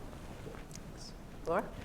Yeah, thanks for the questions. On the sustainability issue, I had an interesting conversation on my cab ride over here with my Ghanaian driver who has put 3 children through medical school in the Ghanaian health system. And I look at those countries that aren't always on the radar, the Ghanas, the Sri Lankas, the Tanzanias, that have sustained their own health programs and valued education, valued Ministry of Health leadership. Ghana Health Services is impressive in the level of commitment and education and competencies that they have from the district level on up. To me, that is critical. If we are truly building capacity and transfer in country, then we have to start with that Ministry of Health ownership and the in-country ownership that goes along with that. And I think what was mentioned about some of the leadership management work is important, but it has to be institutional. It can't be one person or one organization that's taking the helm on that. There's what we call interagency coordinating committees in most of the countries. However, the formalized process of that can be heavily driven by a particular innovation or a particular donor who's bringing in financing. And what's critical in that is having multiple partnerships at the table with Ministry of Health or government leadership that then can steer and steward that conversation, not at the whim of, oh, we want to test a new vaccine in your country, or we are coming in with particular funding for an intervention, but rather, what is the most beneficial for the health system and universal health coverage in a holistic way?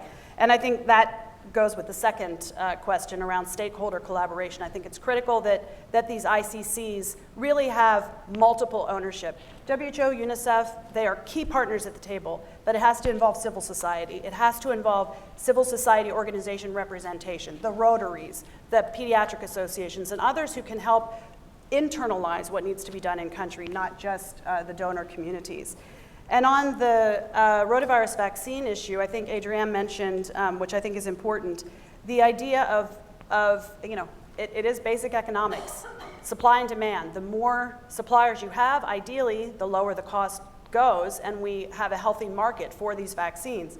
The challenge is that we do have a varied world we live in. The United States, Europe, they're going to pay more for a vaccine than a South Africa or a collaboration of PAHO countries. And there has to be some flexibility in that market shaping to really look at this from the equity perspective of how do we ensure coverage in the poorest, as well as being able to have the research and development and other types of market shaping that can go with a healthy supply of those vaccines in the future. And it's encouraging with some of the new rotavirus vaccine manufacturers coming on the market, the way they're going to be able to help meet the demand that Gavi and UNICEF and others are helping to promote. But what we found in the Gates-funded RAVEN project, we have this rotavirus accelerated network, is the importance of that technical competence to help countries make decisions. The CDC, IVAC, Hopkins, and JSI partnership has been critical because we can talk with Gavi manufacturers, we can link with WHO and UNICEF and the Ministries of Health, but we can also provide the disease burden information, the surveillance data, the perspective on how you get those vaccines out to those populations, including in rural areas. And all of that has to go into what a national immunization advisory group considers when they're looking at which presentation of vaccine they're going to use. And that type of consolidated technical support is critical to help when you face a manufacturer exiting the market or potentially changing their supply. John? Sure. So I think, I guess my comments on sustainability would be a little bit more limited. IHME really is in the measuring and evaluation space and not so much in the implementation space. But I think what we've learned, especially from the Global Burden of Disease study, has been the importance of having partners within countries be part of the measuring and evaluation process as well. And so I think, for the Global Burden of Disease study, there's been a large global collaborator network that's been established. So people who have local expertise in vaccine coverage can comment on the results, can provide context and feedback on what we're producing, never at the expense of sort of contradicting data or anything like that. But the idea being that we understand that estimates that are produced from data alone need the richness that's provided by knowledge and context. And so forming those partnerships is very important, and that's something that our entire geospatial estimation team is working to do in the next year or so, to take that collaborator network and extend it to the geospatial estimates that we're producing. Should we speak to the other questions as well? Sure. Yeah. So I think from my standpoint, the question about the comment about data sharing, or the question about data sharing, is really kind of close to my heart. The maps that I showed used about 880,000 data from about 880,000 children in Africa, almost all of which was obtained through publicly available shared data sets from surveys, and really through just a massive outpouring of effort over time from people collecting those data to making them available. And I think a lot of the openness around data access really can be attributed to the stance of many of our funders, particularly the Gates Foundation, Wellcome Trust, others who really have helped us with a top-down mandate to make both the data that underlies estimates, the estimates themselves, the research papers that come out, open access. I think there's a tendency for many of us who spend a lot of time working with data, collecting data, to feel possessive or feel ownership about our data. I think it's just human nature. And in many cases, especially with the data that's now being produced, I think there are very, very real privacy concerns or questions. If you have individual level data from electronic immunization systems, if you have very precise geolocated data from surveys, there need to be ways to safeguard that. But I think having funders, having other global partners who can help provide some pressure, some leverage to make those data sources available, that's really key for all of us. So I think if we have a couple more questions, we could take a couple more. We've got one over here.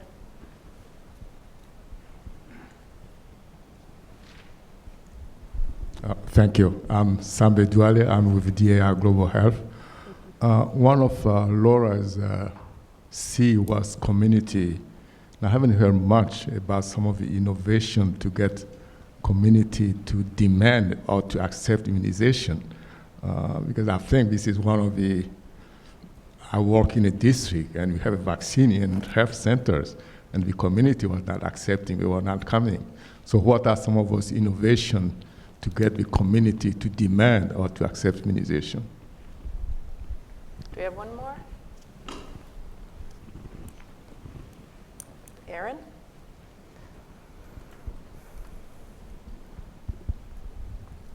Thanks, Erin Fry-Sosny from PATH. So I think following on that question, I just wanted to probe a little bit on the role of political will. You've talked a bit about what local ownership looks like, but I'd love to hear more about that. And then my actual question was, you've all mentioned data, and you've shown us different types of data. And I think it would be really helpful to crisply hear like a thesis from each of you in some way about what do we mean by that, and what's the potential there? All right, so demand. Laura? Yeah, nice question, Duale. Nice to see you. One thing, and actually linking with the data that we've seen recently with community engagement, is actually, in some ways, it doesn't have to be so high tech. You can have electronic community registers, which are very helpful. We want name-based tracking, like John's mentioning. But the home-based record, is there a card that the mother has of her child's vaccination status that will go through life that she can then refer back to to be able to say that her child has been vaccinated? Is that triangulated then with what goes into a monthly activity report, which feeds up into the electronic system for the numerical number-based tracking of coverage and other indicators? So I think looking at how those data are fed up through the system, the quality of the input data itself that comes from communities, being able to name base, track children, and help us identify where those missed children or newborns are, up through the system of how then it gets linked with surveillance data or with other types of coverage data or with joint reporting. And that ownership of that process at all levels is, in my opinion, very critical if you really want true change in the country where they feel that the data is theirs at a community level as well as at the highest levels when they report out. And USAID and a lot of partners, Gates Foundation, Village Reach, JSI, others have been working on data and financial transparency in Tanzania.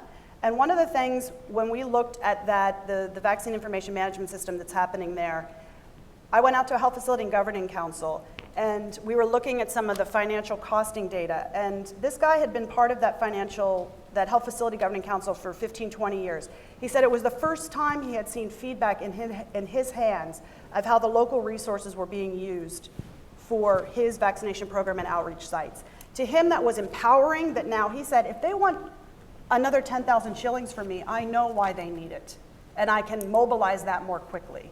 And having that level of transparency in what had been one of the most under-vaccinated regions that is now one of the best performing in just 2 years' time, data helped influence that change with community interaction. And I think that's the level that we need to really be emphasizing in some of the transition that we're doing in capacity. Yeah, maybe just to add another, to respond to the community innovations question. Whom have we talked to in this immunization programming over the last, decade? Normally it's health workers, it's district health managers, and we did an immunization equity coverage study in Uganda.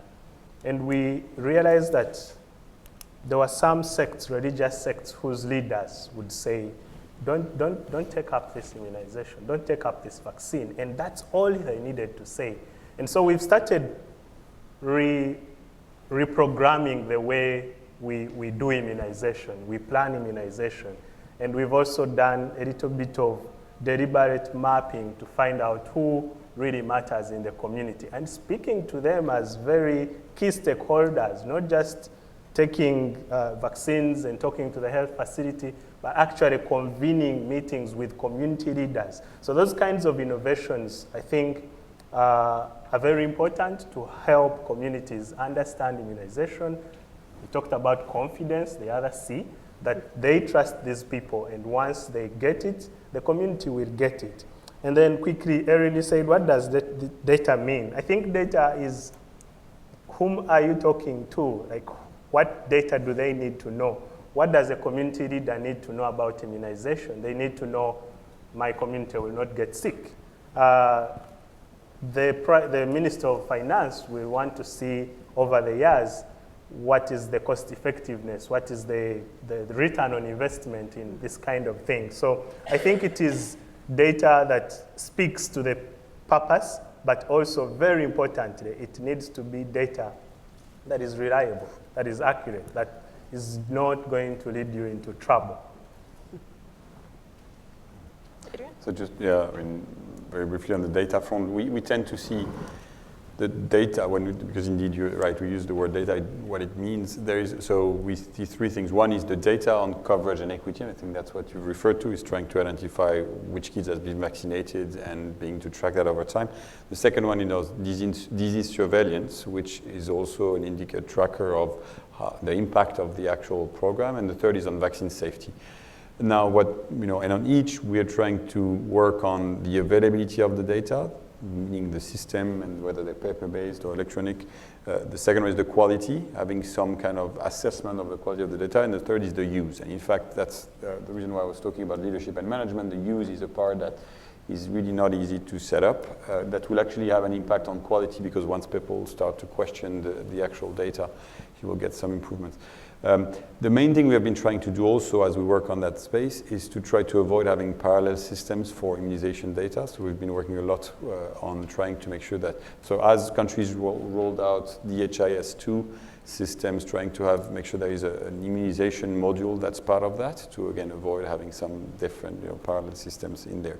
That's the data piece. And on demand, we are trying to get, it's actually something that we're working closely with UNICEF on. We have some innovative partnerships we're trying to set up also with private sector. In fact, in India, we have a partnership with Unilever to try to use some more private sector marketing approaches on hygiene and sanitation, etc. But there is a lot that is being done by UNICEF, and I'm sure we'll talk more about it in the next panel. John, do you want the last word? Sure. Yeah, I think we've been thinking a lot about the demand side in the last months or years, and it's something that, from our standpoint, is just very hard to measure. I think I've seen some of the demos for what Ori mentioned with Logistimo, and you can look in places in India and see to the minute how many vaccines are in a given place. You can understand supply side dynamics in a really revolutionary new way, and I don't know that we're there at this point with understanding demand factors. They're so individual, they're from community to community, from sect to sect. How do you measure those? How do you understand them and be able to respond to them? I think it takes a tremendous amount of local capacity building and context that often is hard for us to do from our standpoint when we're looking at kind of large regions over time. But I just think it's really challenging. And then I think from the data side, I agree with what everybody has said. I think there's a big challenge coming forward when we start to gather all of this new data and understand how, not only how's the quality, is it data that's useful, but how do we actually present it in a way that can be useful to each individual stakeholder, Brian, like you were saying. I think we'll just continue to face that as we get more and more different streams of data. How do you compare them? How do you triangulate them? And how do you present them in something that can be used to make an effective decision? And how do you motivate people to actually make that decision in the end? It's a big challenge, but an exciting new opportunity. Great. Please join me in thanking the panel.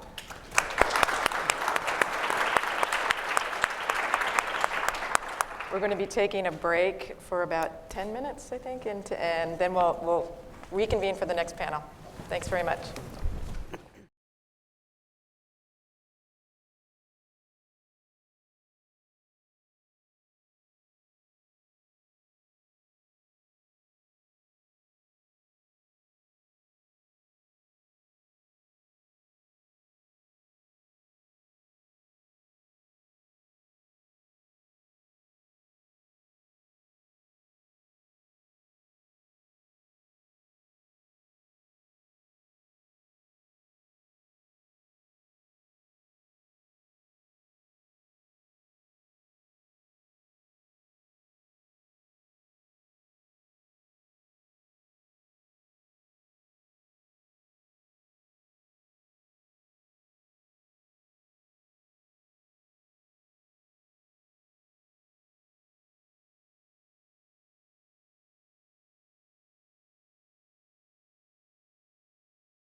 All right, well, let's go ahead and reconvene back here in the conference room.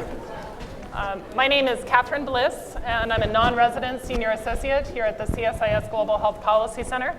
And I'm pleased to welcome you to the second panel, today's conference on innovations to improve vaccine equity. This session will focus on roles played by United States agencies, multilateral agencies, and public-private partnerships in stimulating innovation to improve equity. So we'll be focusing on international partners in vaccine delivery. Our speakers today will pay special attention to the ways in which partners collaborate to define and address issues of equity and sustainability in the delivery of vaccines and immunization services, particularly in remote, disordered, and fragile settings. And I think you'll see that the points our speakers are going to raise in this session nicely build on what we've heard earlier today and will help set the stage for continued discussion and development of recommendations for enhancing vaccine equity as well. We have a great lineup of speakers who will start off by presenting, each will present an overview from their respective organizations, and then we'll move to a conversation, a moderated conversation among the speakers, and end with some rounds of questions and conversation with the audience. So in order of presentation, seated here, we have Richard Duncan, who is Senior Immunization Specialist at UNICEF, based in New York. Irene Cook, Deputy Assistant Administrator in the Bureau for Global Health at USAID here in Washington, D.C. Eric Mast, Deputy Director for Science and Program Issues within the Global Immunization Division, Center for Global Health at the U.S. Centers for Disease Control and Prevention in Atlanta. And Stacy Nobler, Director for Influenza Vaccine Innovation at the Sabin Vaccine Institute here again in Washington, D.C. So we'll start with Richard, and we'll proceed, and then we'll move to a moderated conversation and then Q&A with the audience. Richard, please. Perfect. Thank you, Catherine. So good afternoon, everyone. My name is Richard Duncan, and I work at UNICEF headquarters based in New York.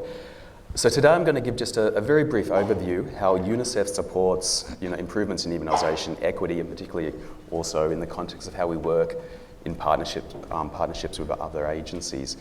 For UNICEF, I can see three key areas here. The first is through vaccine procurement. The second is our work at the country level. And our third is sort of our role in sort of trying to guide some of these global level discussions around vaccine equity and how we actually position our support there.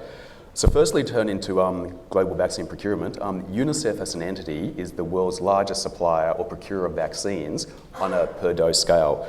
We basically procure about 45% of the world's, of the children's populations of vaccines in terms of volume, but actually this only equates to about 4% of the total value of vaccines procured globally, which really shows how much of an emphasis UNICEF has on those basic, sort of very much more inexpensive vaccines. A lot of, I think as Adrian mentioned, UNICEF works very closely with Gavi in terms of vaccine procurement, and actually leveraging that partnership in terms of the volumes of scale we actually can procure for vaccines to ensure we get the most cost-effective prices as well for the countries that actually support it as part of the Gavi Alliance. When I was looking up this data though, one thing that struck me, out of that 45%, we procure about 2.4 billion doses of vaccines globally every year. And in terms of volume, polio vaccine still is actually a huge driver of the vaccines we procure. So even though we're talking about polio transition at present, that's come up many times in the previous discussions, it is still a huge component of UNICEF's support in terms of vaccine procurement. The second area of how UNICEF works collaboratively is at the country level.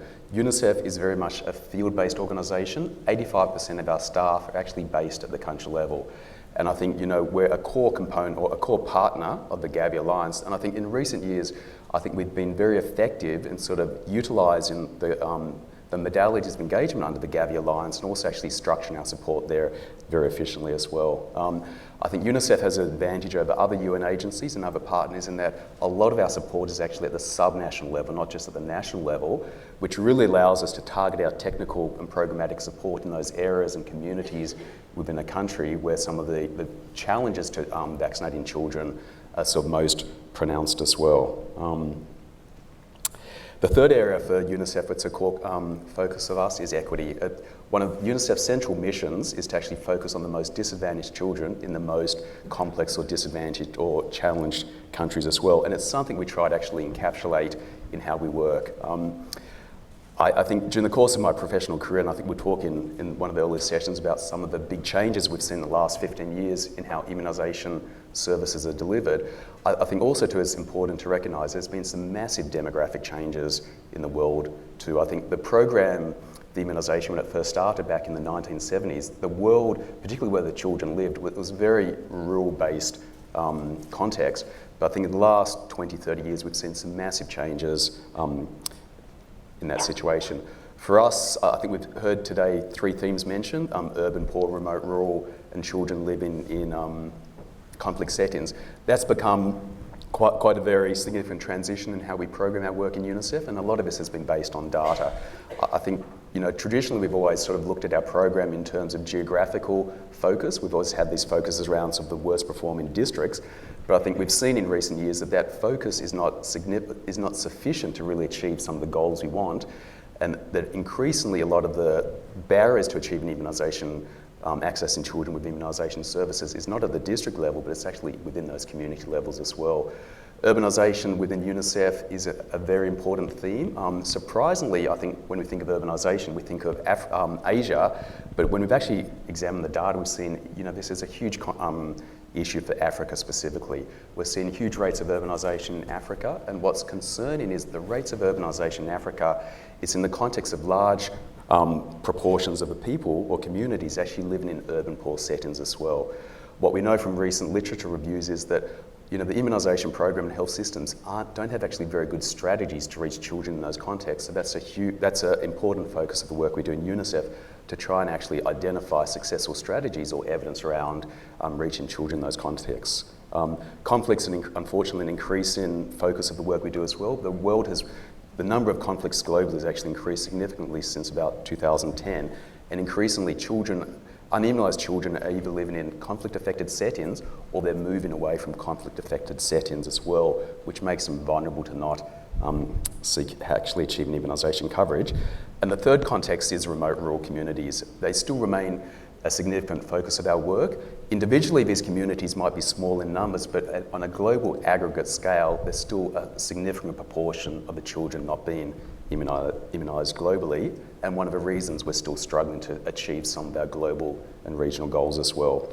Finally, which I might speak more later, but to try and push forward some of this thinking and work, we've recently established, around 2.5 years ago, what's called the Equity Reference Group. That's a joint initiative from the Gates Foundation and for UNICEF. Oren Levine, who's here, is the co-chair of the Equity Reference Group.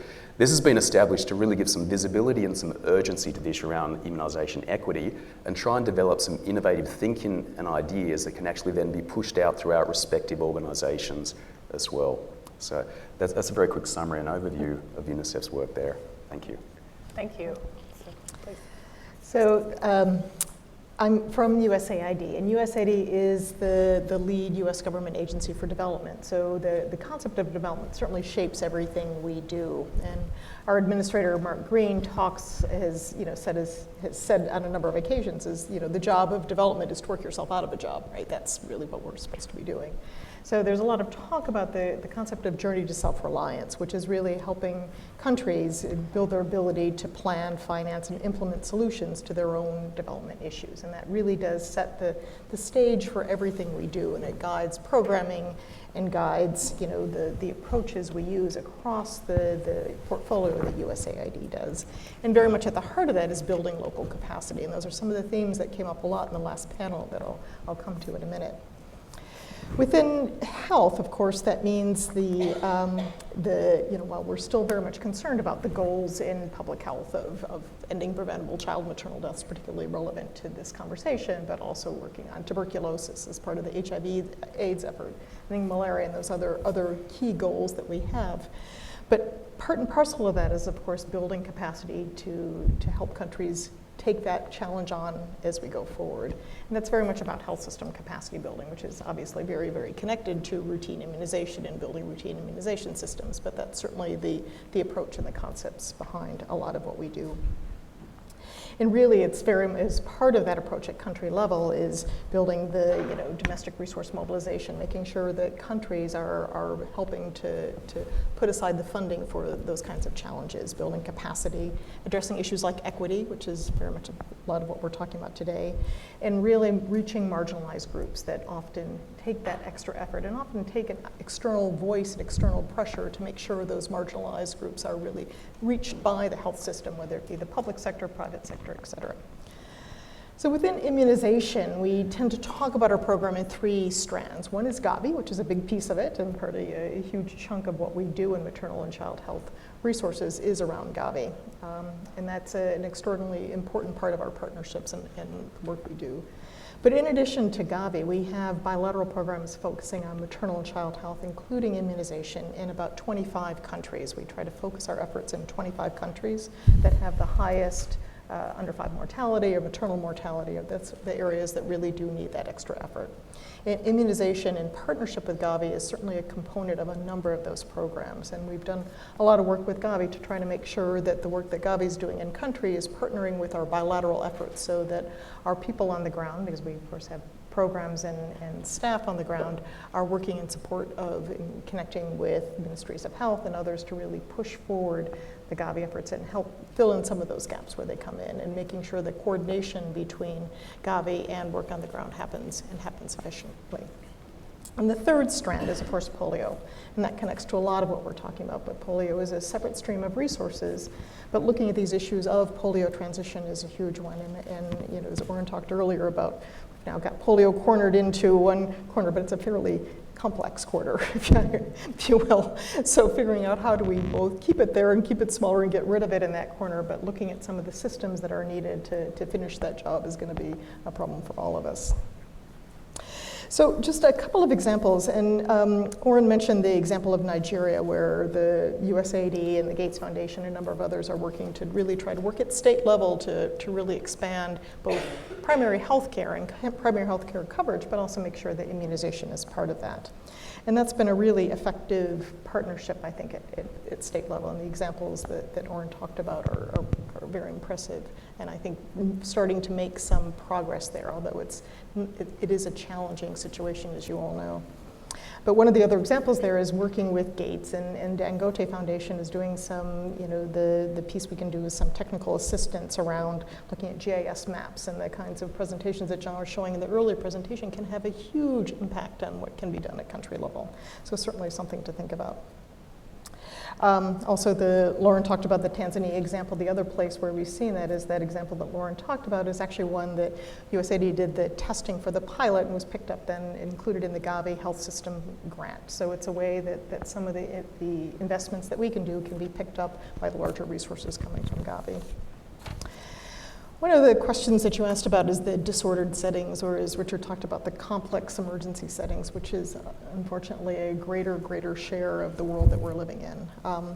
And really the issues in those settings that create such an issue for things like immunization, security, it's equity, it's extraordinarily hard to reach populations. Lots of distrust from the communities about health workers coming in and trying to, whether it be deliver polio vaccine or other vaccines, outside of a larger set of health interventions becomes extraordinarily difficult.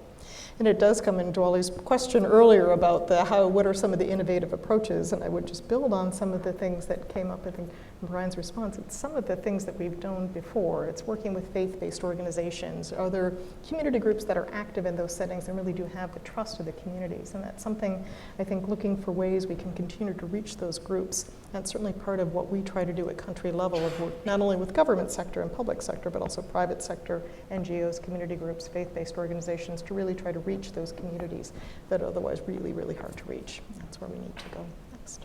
So let me stop there. Thank you. Thank you. Eric, please. Thank you, Catherine, and thank you. It's a pleasure to be here. I'm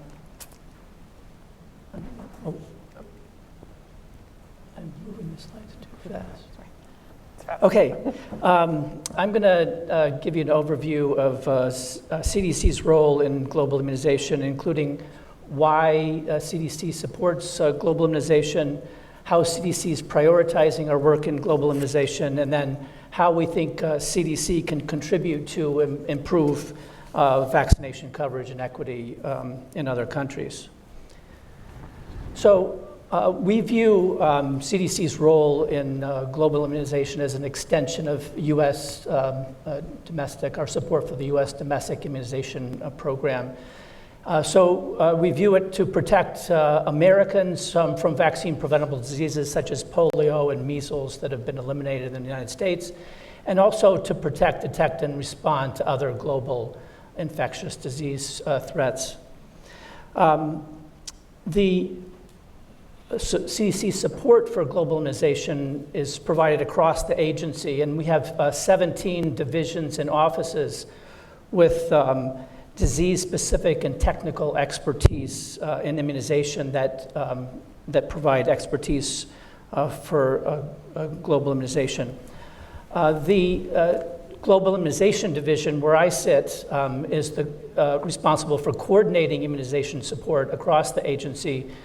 And we do this with about 150 staff in 4 Atlanta-based branches who provide technical support to global, regional, and country immunization programs.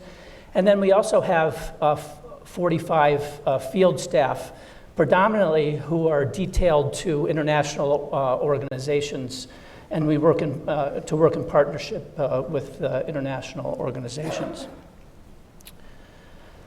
So most of CDC's funding for global immunization is for polio eradication, and as Irene and Oren have mentioned, we continue to work with the Global Polio Eradication Initiative to work to eliminate the last chains of transmission, and also to prepare the world really to transition to a global polio-free world.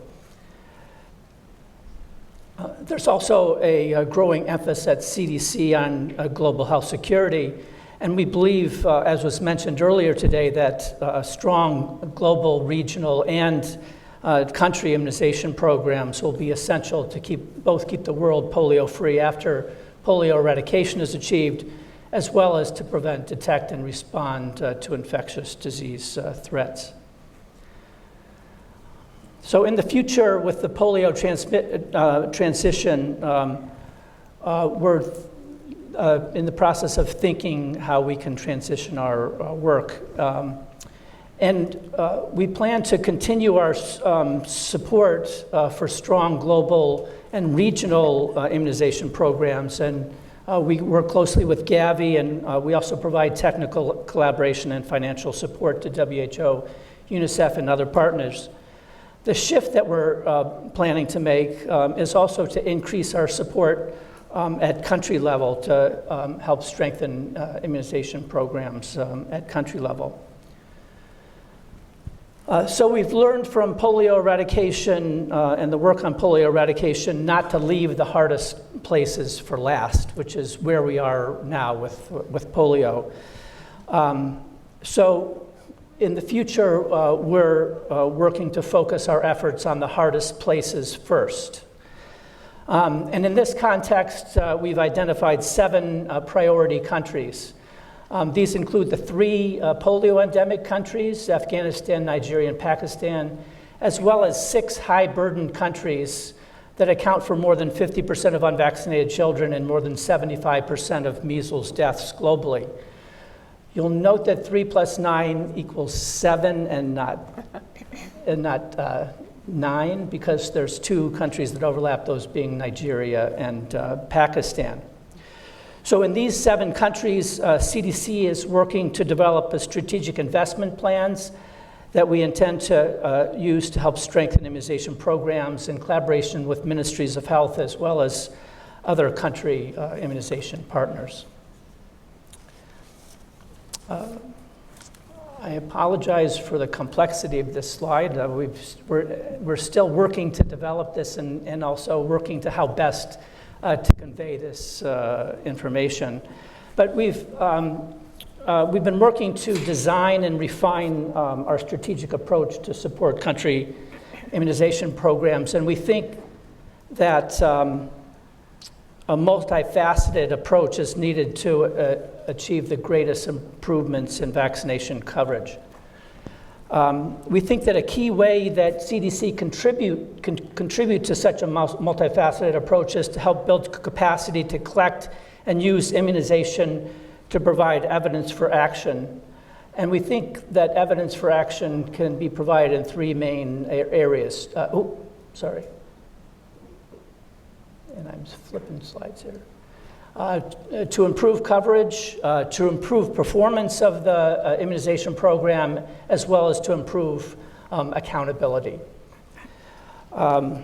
So to help improve coverage, we think that data can be used in facilities to help identify and vaccinate and develop strategies for identifying and vaccinated, under-vaccinated children. We also think data can be used in facilities to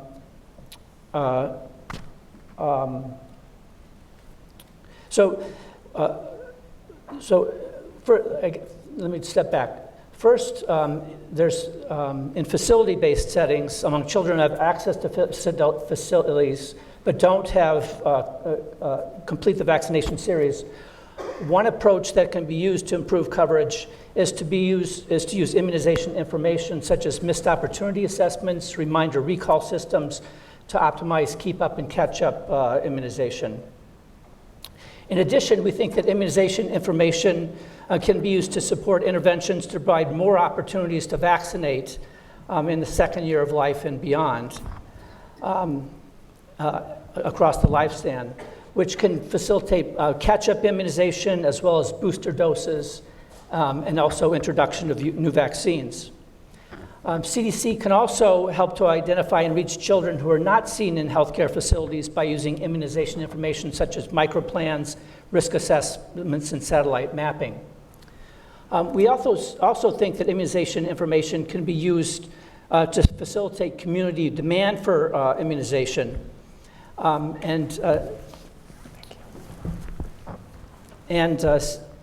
CDC can help use this immunization information to increase demand for vaccination as well as to address vaccine hesitancy. Other areas that immunization data can be used are to link data to community leaders to facilitate accountability for results, as well as to facilitate immunization policy and planning.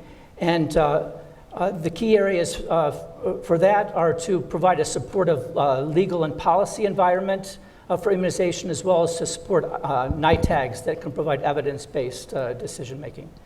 So thank you very much. Right. Thank you. Thank you. Let's turn to Stacy Nobler from Sabin Vaccine Institute. Just wait for the slides to queue up.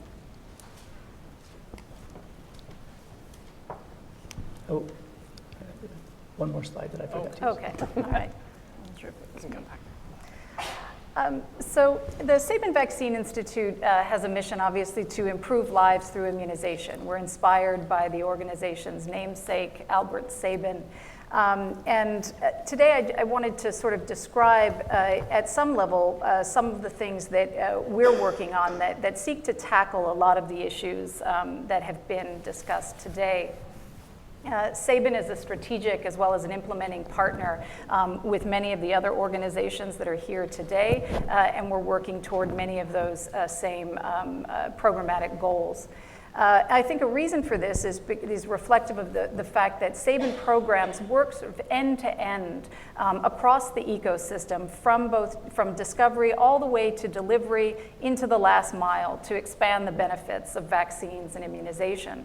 And importantly, in that effort, we seek to identify opportunities where innovation in both the upstream R&D space as well as the downstream program management space can eliminate some of these identified barriers to equitable vaccine coverage. And I think this gets to a lot of what has been discussed previously, that there are a range of things in the technology and research space where innovation can play a key role in tackling these barriers. But importantly, Oren referenced this idea that it's also about innovation in program management and leadership.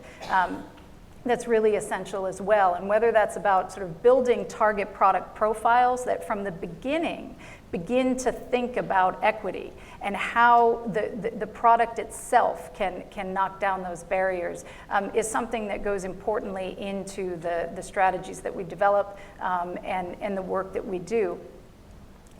Sabin has a long history of supporting decision makers with both training as well as tools and evidence to drive demand, importantly to drive country ownership, which has been discussed today as being so essential to both finding the best localized solutions and to really enhancing and encouraging sustainability over the long term.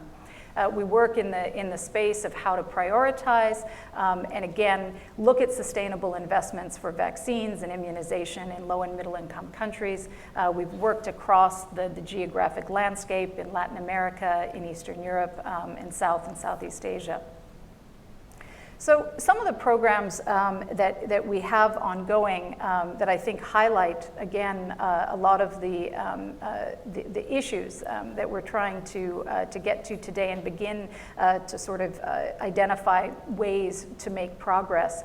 The first one, and I'll bring up a slide, and my slides are generally graphical, and it's to avoid some of the alphabet soup that can develop when you start to talk about programs, so just so you have something to look at. The IAIM network is one that we are beginning to relaunch in a second round that represents a global network of immunization managers at the national and subnational level. And what's really driving the new work and this relaunch is what we've learned about how to drive improved outcomes around coverage and equity. It's really about driving improved leadership and management skills in immunization managers. And I think a key element to this looks at how do we do this through peer learning and really connecting both the global and national as well as local partner resources to these individuals and to these programs so that they can begin to more effectively reach national and subnational sort of equitable coverage goals. And importantly, within this network, one of the things that will be facilitated through the relaunch and some of the new programmatic activities will allow for learning that is locally contextualized, where it is a peer-to-peer network of learning that allows the sort of the innovation and some of the solutions that are being generated at these levels to be shared with those who are going to sort of most benefit from those opportunities. A couple other programs that we have, and I don't have slides for all of them, that's particularly worth noting in the space around sort of generating key evidence and generating key data to improve and drive equitable outcomes. The Coalition Against Typhoid, which Sabin has run for almost 8 years now, has really been instrumental in initially providing some of the original evidence to identify the real burden of typhoid in key areas, particularly in South Asia. And then as time has progressed in working with a network of researchers and programmatic partners, generating both the evidence as well as the data to translate that into support that has allowed for the development of a vaccine that has now been approved, and really to set up and support the rollout of the conjugate typhoid vaccine to reach all that will benefit. And again, really trying to think critically about how that rollout has to reach some of those who are in the hardest places to reach, but as we well know, because of the profile of typhoid, are those that most need and will most benefit. Another program that represents actually a combined set of assets and opportunities that Sabin has developed over time is a program focused on reporting on immunization. This is a project that has largely focused with partners in Latin America and Eastern Europe. it looks at addressing some of the compounding challenges that we see now in terms of science literacy, fake news, and how to effectively engage journalists and editors at the local level and the national level with vaccine scientists, frontline healthcare workers, and the immunization program managers and policymakers to really gain a greater understanding of what the in-country resources that are available to them so that they can support timely and more accurate reporting on vaccines and immunization in their region. This is really an important feature. We've talked a lot about driving demand, that taking care of supply and some of the other upstream issues that's not going to get us to where we want to be. We really need to drive demand, and key to driving equitable coverage is driving that demand and creating these sort of pull systems. And part of that is about getting the information out and getting strong and compelling information out. So the program focuses on that. It also works to not only train journalists and editors, but also to train the frontline healthcare workers as well as policymakers to really become champions, vaccine champions in their space, and so that they become more capable of messaging effectively in the clinical care setting, in the community setting, and in particular to think about legislatures and parliaments and those that have to develop effective policies that are really central in particular to driving the sustainability piece. We heard earlier about the need to look at how to drive policy over time in countries where they're going to have to take more and more responsibility. I'm sensitive to sort of the time, and so we can get to questions. I think I would just wrap up quickly to say that the final program, and this is just sort of a quick example of the work that we're doing in the influenza space.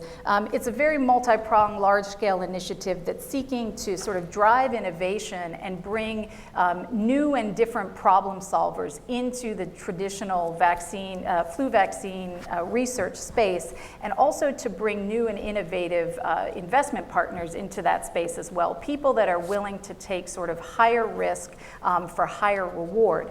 I use this as an example only because I think that it is where we look at this idea of how technology and product innovation can really be critical in driving vaccine coverage and equity.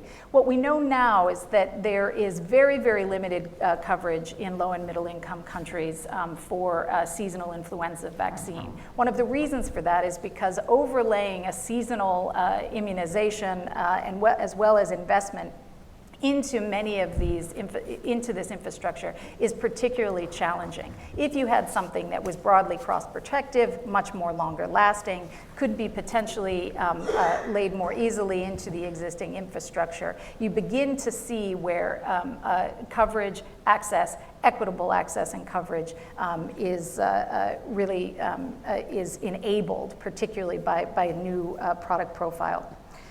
So again, I just go back to saying that our work really sort of identifies both the barriers as well as the opportunities for expanding equitable coverage. And I think key to this, and it's key to what has been part of the discussion all day, is how do you feed back what you're learning in terms of those challenges and opportunities into the whole full sort of ecosystem and life cycle of vaccines from discovery to delivery. Well, thank you very much to all of you for your overviews and perspectives. Sort of each of you, in one way or another, has mentioned the importance of coordination at the multilateral level, at the international level, and specifically at the country level. And the title of this panel is International Partners for Vaccine Delivery. We all know partnerships take many different forms and can be challenging, and so I wanted to ask you to reflect on some of the experiences of your organizations and say a little bit about the challenges of coordination, but what are the real risks if coordination fails? I mean, what can go really wrong, and what do we really have to watch out for? And Eric, I think you pressed this point the most in your points, so maybe we'll start with you. Yeah, I really agree that well-coordinated partner efforts to support the Ministry of Health are really essential at country level, and this is particularly in insecure settings and settings with weak health infrastructure. I think the real risk if partner efforts are not well-coordinated is the really larger and more expensive outbreaks to control, as well as slower and more limited progress towards reaching vaccine coverage and disease control targets. I think at the national level, we have pretty good tools available for partner coordination. There's the ICC meetings that were mentioned this afternoon by Laura.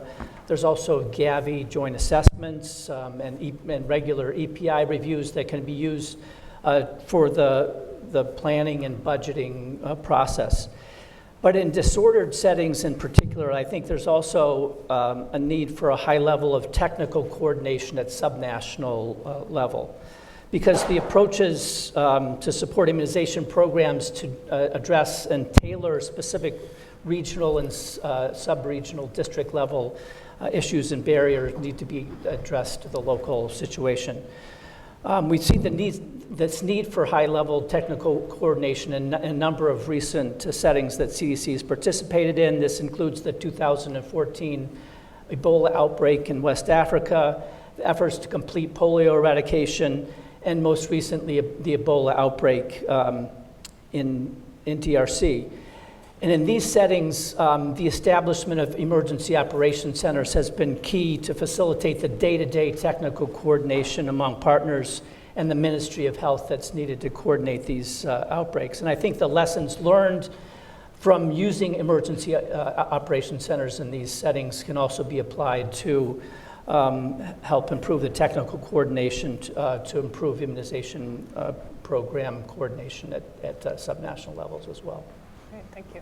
And I guess, you know, when I pointed to you, I mean, you've been talking about technical coordination and assistance, but we could also think of advocacy coordination or financing coordination. I mean, there are a lot of different paths that could take.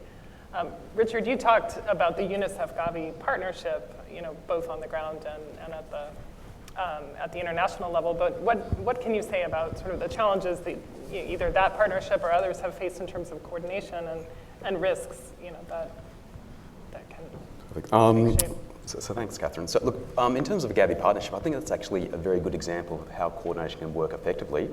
I think often at the country level, look, you've got different partners or different entities that have different power differentials, often based on their level of resources and sort of prestige and things like that. But everyone's interacting with one Ministry of Health, and there's always a disparity in terms of sort of decision-making ability.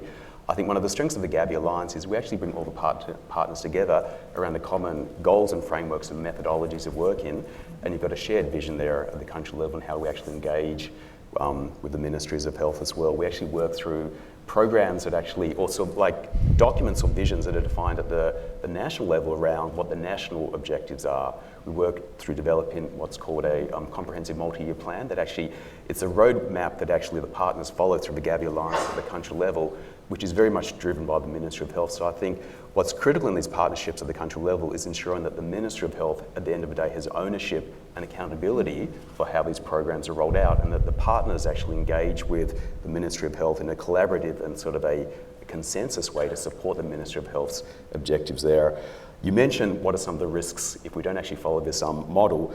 One that sprung to mind is actually the recent example in the Philippines with the introduction of dengue vax, where I think it could be argued it was probably introduced too prematurely without the appropriate sort of processes or sort of procedures in place to ensure it was actually targeted towards those individuals who will most benefit from it. And what we're seeing now in the Philippines is because of some of the problems with the introduction of this vaccine, sort of the awareness it actually has for some individuals it hasn't been protective. It's actually had more disadvantage than advantage. We're actually losing a lot of trust from the community in the wider vaccine program. It's not spilling beyond just the issue of dengue vaccine into traditional vaccines for polio, for measles, and other vaccines there as well. Thank you. Irene, can you talk a bit about coordination? Yeah, no, and just building on the points that Eric and Richard made, because I think there's the challenges are making sure you do have that there's bringing in everybody who does have a stake in what's going on, right? So that sometimes happens really well and sometimes it really doesn't, right? And it gets back to the point I think Brian made earlier and what Richard was just talking about is where you have really strong leadership from the Ministry of Health or whomever else, it works much better, and recognition that it's technical partners, it's other donors, it's other international partners like UNICEF or WHO, and it's also the local community groups and NGOs have a stake to play in that and making sure they all come together. When ICCs work, it's a really incredibly powerful force for making sure things are coordinated around immunization, but they don't always work in every setting, and it does get back to that government leadership to make sure it does work. So I think both Richard and Eric mentioned the Gavi joint appraisals, which actually is a really useful tool for bringing everybody around the table about what's going to happen in country, what are the gaps, what needs to happen, and trying to coordinate that action. And that's a really important approach to coordination at country level, and I think that's really where it can come in, and making sure that that does involve everybody who's got a stake in it, right? That it's not just the core partners of UNICEF and WHO, but it really is that wider set, because that can make a huge difference. The risks are quite huge, right? It's exactly as Eric said, it's to be immunized, as we are seeing over and over again. But in addition to that real important public health and life-saving risk, there's also the risk of losing uncoordinated action means that things aren't going to work very well. And things that don't work very well don't get support and funding, right? So it's making sure the more we coordinate, the more efficient effort is happening, that you really are reaching those kids, you really are reaching the people that need to reach. But then that also brings in more support and resources. And things that don't work don't get funded. It's one aspect of sustainability. It is, absolutely. Right. Okay. Stacey. I think that speaks specifically to what I was going to say, which is I think along the line of the risk to sustainability. And sustainability over time is really going to be so key to this issue around vaccine equity, because what we know is that particularly in transitioning and post-transition Gavi countries, that national investment is essential to ensuring vaccine equity. What we also know is that what we need is this coordination at that national level and that subnational level of all of those key partners, because it's those individuals continuing to be able to tap global resources, but really importantly, being able at their own national level and subnational level to advocate, to generate data, to effectively sort of set priorities that are based on their local context, so that they can continue to sort of highlight both the health and the economic benefits of their vaccines and their immunization programs to sustain that investment from the Ministry of Health, from the Ministry of Finance. And I think that's where sort of the risk and where coordination at that level is sort of so central. So several of you mentioned the importance of community engagement for building trust and enhancing vaccine confidence, or addressing questions of vaccine hesitancy. And I just wanted to ask for you to reflect on the ways in which partners can work together on the question of confidence. Richard, each one of you brought it up in sort of a different way. So perhaps if you'd like to start, and then we'll take your comments here, and then we'll go to a round of questions from the audience. Thanks, Catherine. So probably from my experience, I think, look, what I've seen in the last 15, 20 years or so, there's been a massive sort of evolution what we actually consider a community. I think 15 years ago, communities were actually much more discrete pockets of a population which didn't actually sort of interact that closely together. But I think with the advent of technology, particularly cell phones and things like that, communities have become much more connected, and what's also happened there is actually information is becoming much more readily shared as well. I think what we're seeing with this sort of greater interconnection is people don't know who to trust. They're getting different messages from different sources. I think in many instances, the traditional trust we've placed in health workers and sort of government institutions has been eroded because communities get competing messages there. And I think one of the roles of partnerships here is actually ensuring that we actually collectively engage strategically in how we actually address issues of this communication space as well. I think one of the roles of the partnerships particularly is that often there's particular expertise in certain partners, and I think there's opportunities for that to be shared laterally. Despite UNICEF's strengths in communication and trust, I think there's always other pockets of excellence in other entities as well, which I think these partnerships frameworks allow us to collectively draw on as well. in how we sort of engage at the country level. Thank you.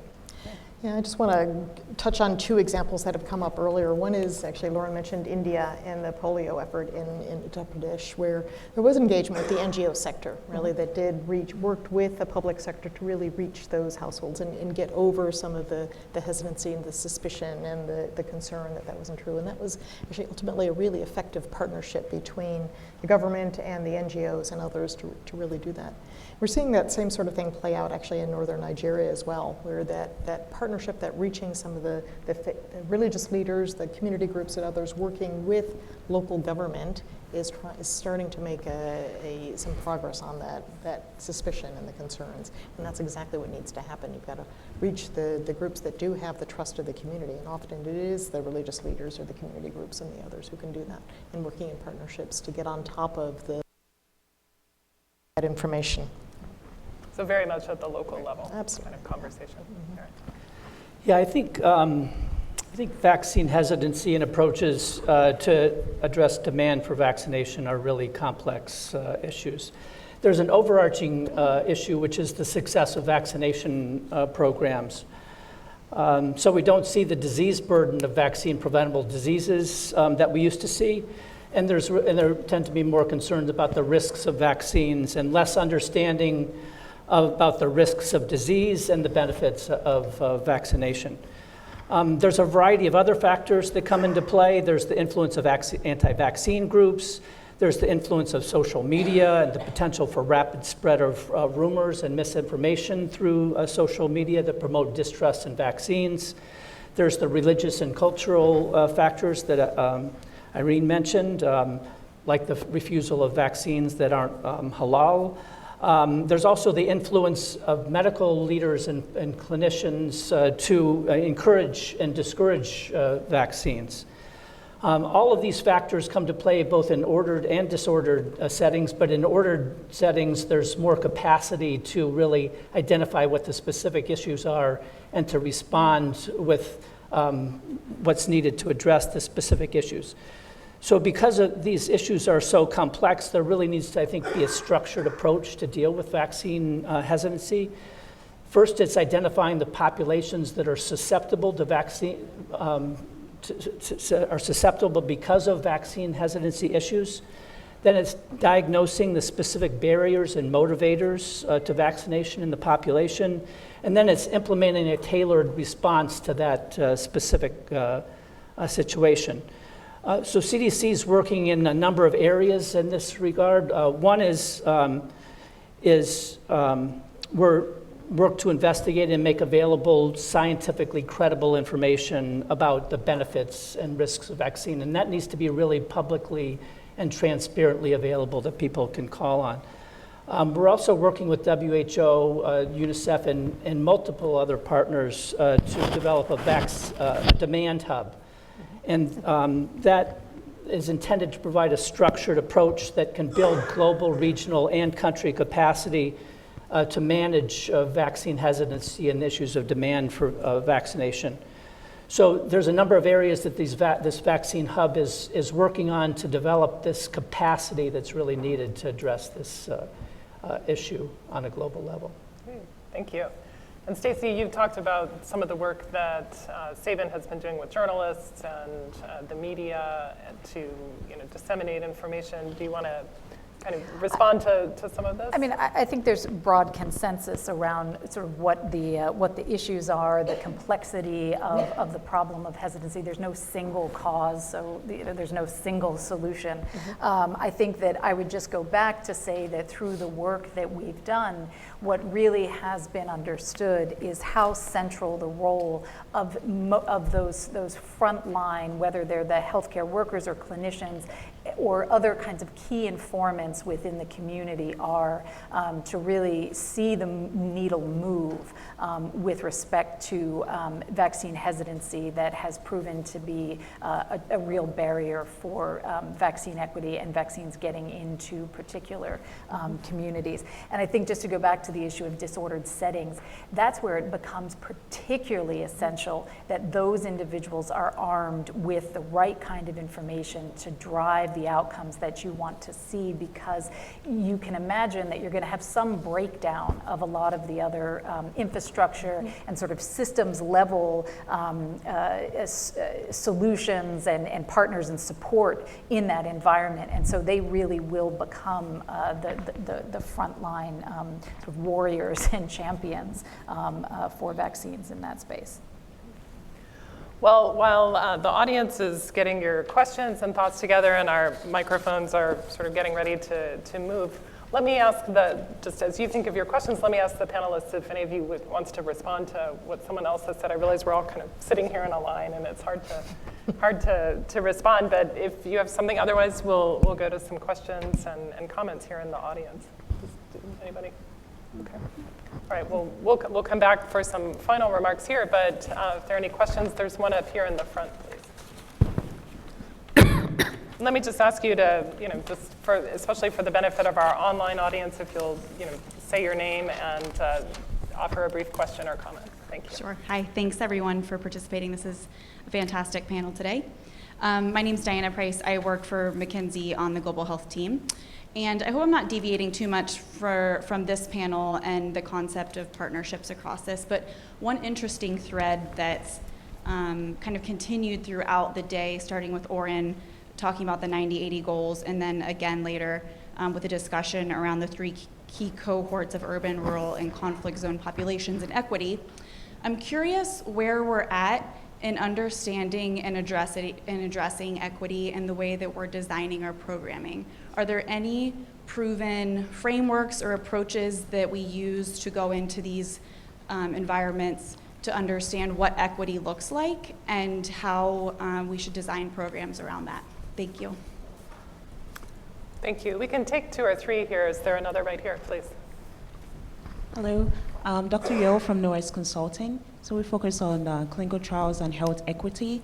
So my question is probably on two steps. So I'm curious to know if you have any specific examples of countries or programs where you have been successful in building capacity or aiding capabilities with the Ministry of Health. And the second question would be a program or a country where it totally fell flat and what you could do to make it better. Okay, thank you. Is there anyone over here who wants to pose a question right now? Okay, well, let's take those 2 then. So we have a question about, how are we defining equity when we design programs, and what does it look like in terms of actual implementation and design? And another question around specifically at the country level, capacity. What is capacity building to implement kind of ideals about equity look like at the Ministry of Health level? Did I get that right, more or less? Essentially an example, a success story. A success story and a failure as well. Okay. Who would like to start? Richard? Okay. So maybe just in the context of actually designing programs for equity, I think you mentioned the 90-80 goals as part of one, sort of like the frameworks and actually how we sort of target our work. Under the Global Vaccine Action Plan, there's actually another equity target as well, which is the differential in coverage between the wealthiest and the poorest quintile, wealth quintile within the country as well. I think one of the challenges when GVAP was developed is that we had a very sort of, I think, new target which actually moved the focus from geographical inequities into some more social, economic inequities. We've actually struggled to really take that target and make it programmable. Like, who defines the wealthiest population in a country? Who defines the poorest population in a country as well? And I think for a number of years, particularly in UNICEF, I think we got actually a little bit constrained by that framework in terms of how we actually, the measurements in terms of how we actually sort of design our programs. That's why I think we've seen this evolution into the community-specific contexts around, urban, poor, conflict, and remote rural, because they're a very much they're a more easily programmable way to actually articulate who the poorest community or the poorest quintiles within the country are. I think the starting point for all program for immunisation services, from my experience, is still using this rural model. I think that's where immunisation started. I think where it's got its best successes. But I think what we're seeing now is actually the challenge of moving from an outreach-based model, in a rural setting and actually sort of articulating that in an urban poor setting where you've got a much more mobile population, you've got much more sort of diversity in sort of social structures and often a lack of power structures as well.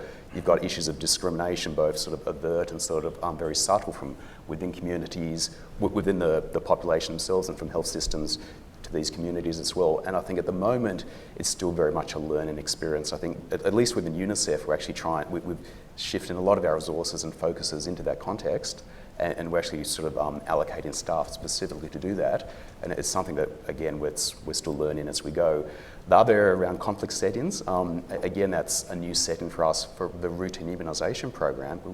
We actually have a lot of experience from work in polio, the work in emergencies, and I think what we need to do now is really see what components of that work is translatable into a routine immunisation service delivery environment, and also accept that there's going to be many instances where we just cannot access children in extremely difficult situations around conflict with routine services as well. Thank you. Thank you. Yeah, just building on that, I'd say, what do you take into account when you're designing programs to address equity? A lot of it is about the data, right? And it is exactly as Richard was saying. It's looking at some of the socioeconomic data as well as different population groups, and looking at those coverage maps that John showed earlier are hugely important as you get down to the details of who's getting access and who isn't, at a population base, and that can give you a lot of information. So the question comes particularly if you're dealing with issues of socioeconomic inequities, which is an awful lot of what we're talking about. What is getting covered through is countries putting into place universal health coverage programs, which is in many places meant to be insurance in a lot of ways, are meant to take care of some of the financial side, but it doesn't always, right? So what's left over and what are still the gaps in terms of coverage, so that can help you ideally program your resources and your efforts to really try to reach those. But it's looking at that data and looking at that data really carefully to find out what's missing and what's not getting reached by the system, right? It's part of that. I think in terms of your question about what's working, and I'd go back to, I think Lauren showed the graph where you have the green bars over on the one side where you're actually getting rich. Those are the examples where things are working pretty well. It's the Ghanas, it's the others that have taken lots of leadership, build capacity in the ministries of health, and are working really to find reach those gaps and deal with some of those inequities in the coverage. Where it's falling flat is actually, I'd go back to the map you were showing where those countries that are almost all in red still, those are places where it's falling flat. But also it gets back to the question of disordered settings, right? We see, unfortunately, lots of countries that were used to have a pretty functional system that is falling apart, partly because of conflict and these man-made disasters that we're talking about. That's where things are falling apart, as well as those places on the map where you're still missing a lot of coverage because it's in not really making the programs are not reaching all of those that need to be reached. Thank you. So one area that we're focused on is healthcare worker performance and healthcare worker use of data to reach children. But we think that the healthcare worker is only one piece of it, because healthcare worker performance, there's been a study at CDC that's looked at training to improve healthcare worker performance, and all the studies that have done around improving healthcare worker performance. And the greatest impact that's been seen has been a multifaceted approach that includes both training, management and supervision, infrastructure improvements, as well as government and regulation and community support. All of those things coming together at the community level to increase coverage and equity. One approach that we are working on that we think has good promise to strengthen healthcare worker capacity is an approach called enhanced supportive supervision. This is an approach that provides a trained cadre of staff at regional and district levels to train the EPI staff at local levels to provide supportive supervision to healthcare workers. And this approach has, I think, the initial reports are very successful in addressing skill gaps that exist at local levels. They've found substantial increases in EPI plan microplan development and use of defaulter tracking systems, use of the red categorization for planning processes, and their use use of data for vaccine cold chain management, as well as use of data for decision making and use of the graphs at the local level. So I think this kind of approach in terms of building capacity at local level is really something that's needed to support the coverage and equity goals. Thank you. Stacey. Yeah, I'll be brief and just to say that I think, in thinking about equity and how ultimately it's defined, I think as more and more data become available, as everyone has said, as we begin to kind of fill in the gaps in the maps, that's where we're going to begin to be able to drive most effectively. And just to reemphasize that we're going to see things that are very different from one geographic location to another in these sort of subsets, and whether that ultimately breaks out across urban, rural, and conflict, or in other spaces. So just to sort of emphasize that I think the continued generation of those data and being able to better and more readily analyze that at the local level is really what's going to drive both how to identify where you have the pockets that are least served and how you can develop programs that will address that. In terms of thinking about sort of successful examples of capacity building that Sabin has been involved with, there's been a long-standing partnership between Sabin and PAHO in Latin America, where we've seen success, I think, in two levels that goes back again to this issue of really being able to both collect and garner the data required to think about vaccine introduction and enhancing and growing EPI programs, and really building capacity at that local level for the analysis of data and evidence, so that their programs were really driven by that, were informed by that, and it really drove sort of the advocacy as well as the commitments and investments in both growing EPI programs as well as introducing new vaccines. Along those same lines, also work that's been done in the context of working with parliamentarians and other legislators to look at how to build in that sustained investment through a legal process in which those commitments become more concrete, harder to undo, even if certain landscapes change. And those are investments both in the immunization system itself, as well as a continued receptivity to consider the introduction of new vaccines as they can look at the burden in their country and make assessments about the health and economic benefits. Thank you. Yeah, did you want to? Yeah, now maybe just add the question about country examples of success and sort of like in terms of capacity building and sort of also capacity decreases as well. Maybe, I'm not really good at sort of naming particular countries, but my experience is like any country where you've got a peace, you've got the foundation for actually programmatic success, but countries where you've got sort of conflict, political crises or even economic crises, they often sow the seeds for actually sort of like a rapid deterioration of a country's ability to provide immunisation services. And often what I think we fail to recognise is even short-term sort of shocks to the system, even if it's external shocks, can actually have a long-term impact on sort of the ability of an immunisation program to actually deliver services, and often takes much longer than actual time frame for the crisis to actually get back to where a country was previously. My experience is, look, one of the best ways to actually prevent against this is not sort of the capacity often at the national level, despite it being important, is that subnational capacity, particularly at the district level. And I think if you've got a good district level system, it's actually, a country's much more resilient to sort of like survive in some of these external shocks to a country where that district level system is incredibly fragile. And that's when a country really gets into a lot of trouble in terms of its sustainability of its immunisation program as well. So a couple of quick points, and I know we've come to the end of our time. My alarm actually went off, which I'm terrified about. I'm sorry about that, but please. No, I mean, Oren mentioned this morning the polio transition. I think really the polio transition also has the opportunity to be a game changer regarding the coverage and equity.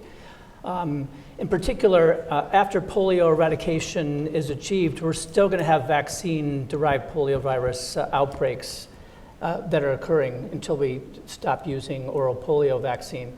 And the VDPV outbreaks are going to occur in the same areas where there are high numbers of unvaccinated children. So I think there's the opportunity to link the lessons learned from polio with an approach that can be used both to address these outbreaks of VDPVs as well as get access to unvaccinated children through combining the efforts of the polio program with the efforts to achieve vaccine coverage and equity. Thank you. Any other points before we wrap up? No, just one building on, because I very much agree with what Eric said, but I do think that the challenge that's ahead of us is really the complex one, right? It is the polio transition to make sure that's a smooth one. And the places where we have all of those kids that are still not reached are the complex areas, right? They're the hard to reach groups. They're the countries that are breaking, are now in conflict and others. So bringing all of us together to really make that last difficult set of work to reach those kids is going to be extraordinarily difficult. And I think it's one of the things to continue to work together and have these kinds of conversations, make sure everyone is at the table. From the community group, Richard's point about resilience at district level is extraordinarily important, but thinking how we move forward through this is our next challenge. Well, thank you very much for your comments this afternoon, and thank you all for being here today. We've heard an amazing set of perspectives and ideas about the importance of coordination, equity, sustainability, and innovation in terms of improving immunization services and coverage globally. So I want to ask you to join me in thanking our panelists. And I will invite Nellie to offer some final remarks. I just want to thank you all for coming, and just to wrap up, I want to thank all our panelists. It was very informative, learned a lot, it was great, and also the CSIS team, and particularly to Michaela Simoneau, who's this would not have happened without her, and this is her first conference that she's organized, and way to go, Michaela. So it was great. And to my colleague, Catherine Streifel, who's going to have a baby any day now, and could have been today. Actually, it was supposed to have been 2 days ago. So as we've heard today, a focus on strengthening immunization systems so that they reach every child everywhere is an increasing imperative and increasingly possible. Equitable, consistent immunization is the cornerstone to nearly every other global health goal: improved maternal and child health, polio eradication, global health security, universal health coverage. For global health to make the giant leap forward all of us are working towards, immunization system improvement cannot be a byproduct of other health programs, but needs to be front and center as a priority of its own. Momentum toward that goal is building with the new tools, focus, and strategies we've heard about today, and thanks to all of you who are contributing to these innovations. And please join us for a reception out in the terrace, or whatever we call it. Thank you. Thank you all very much. Thanks.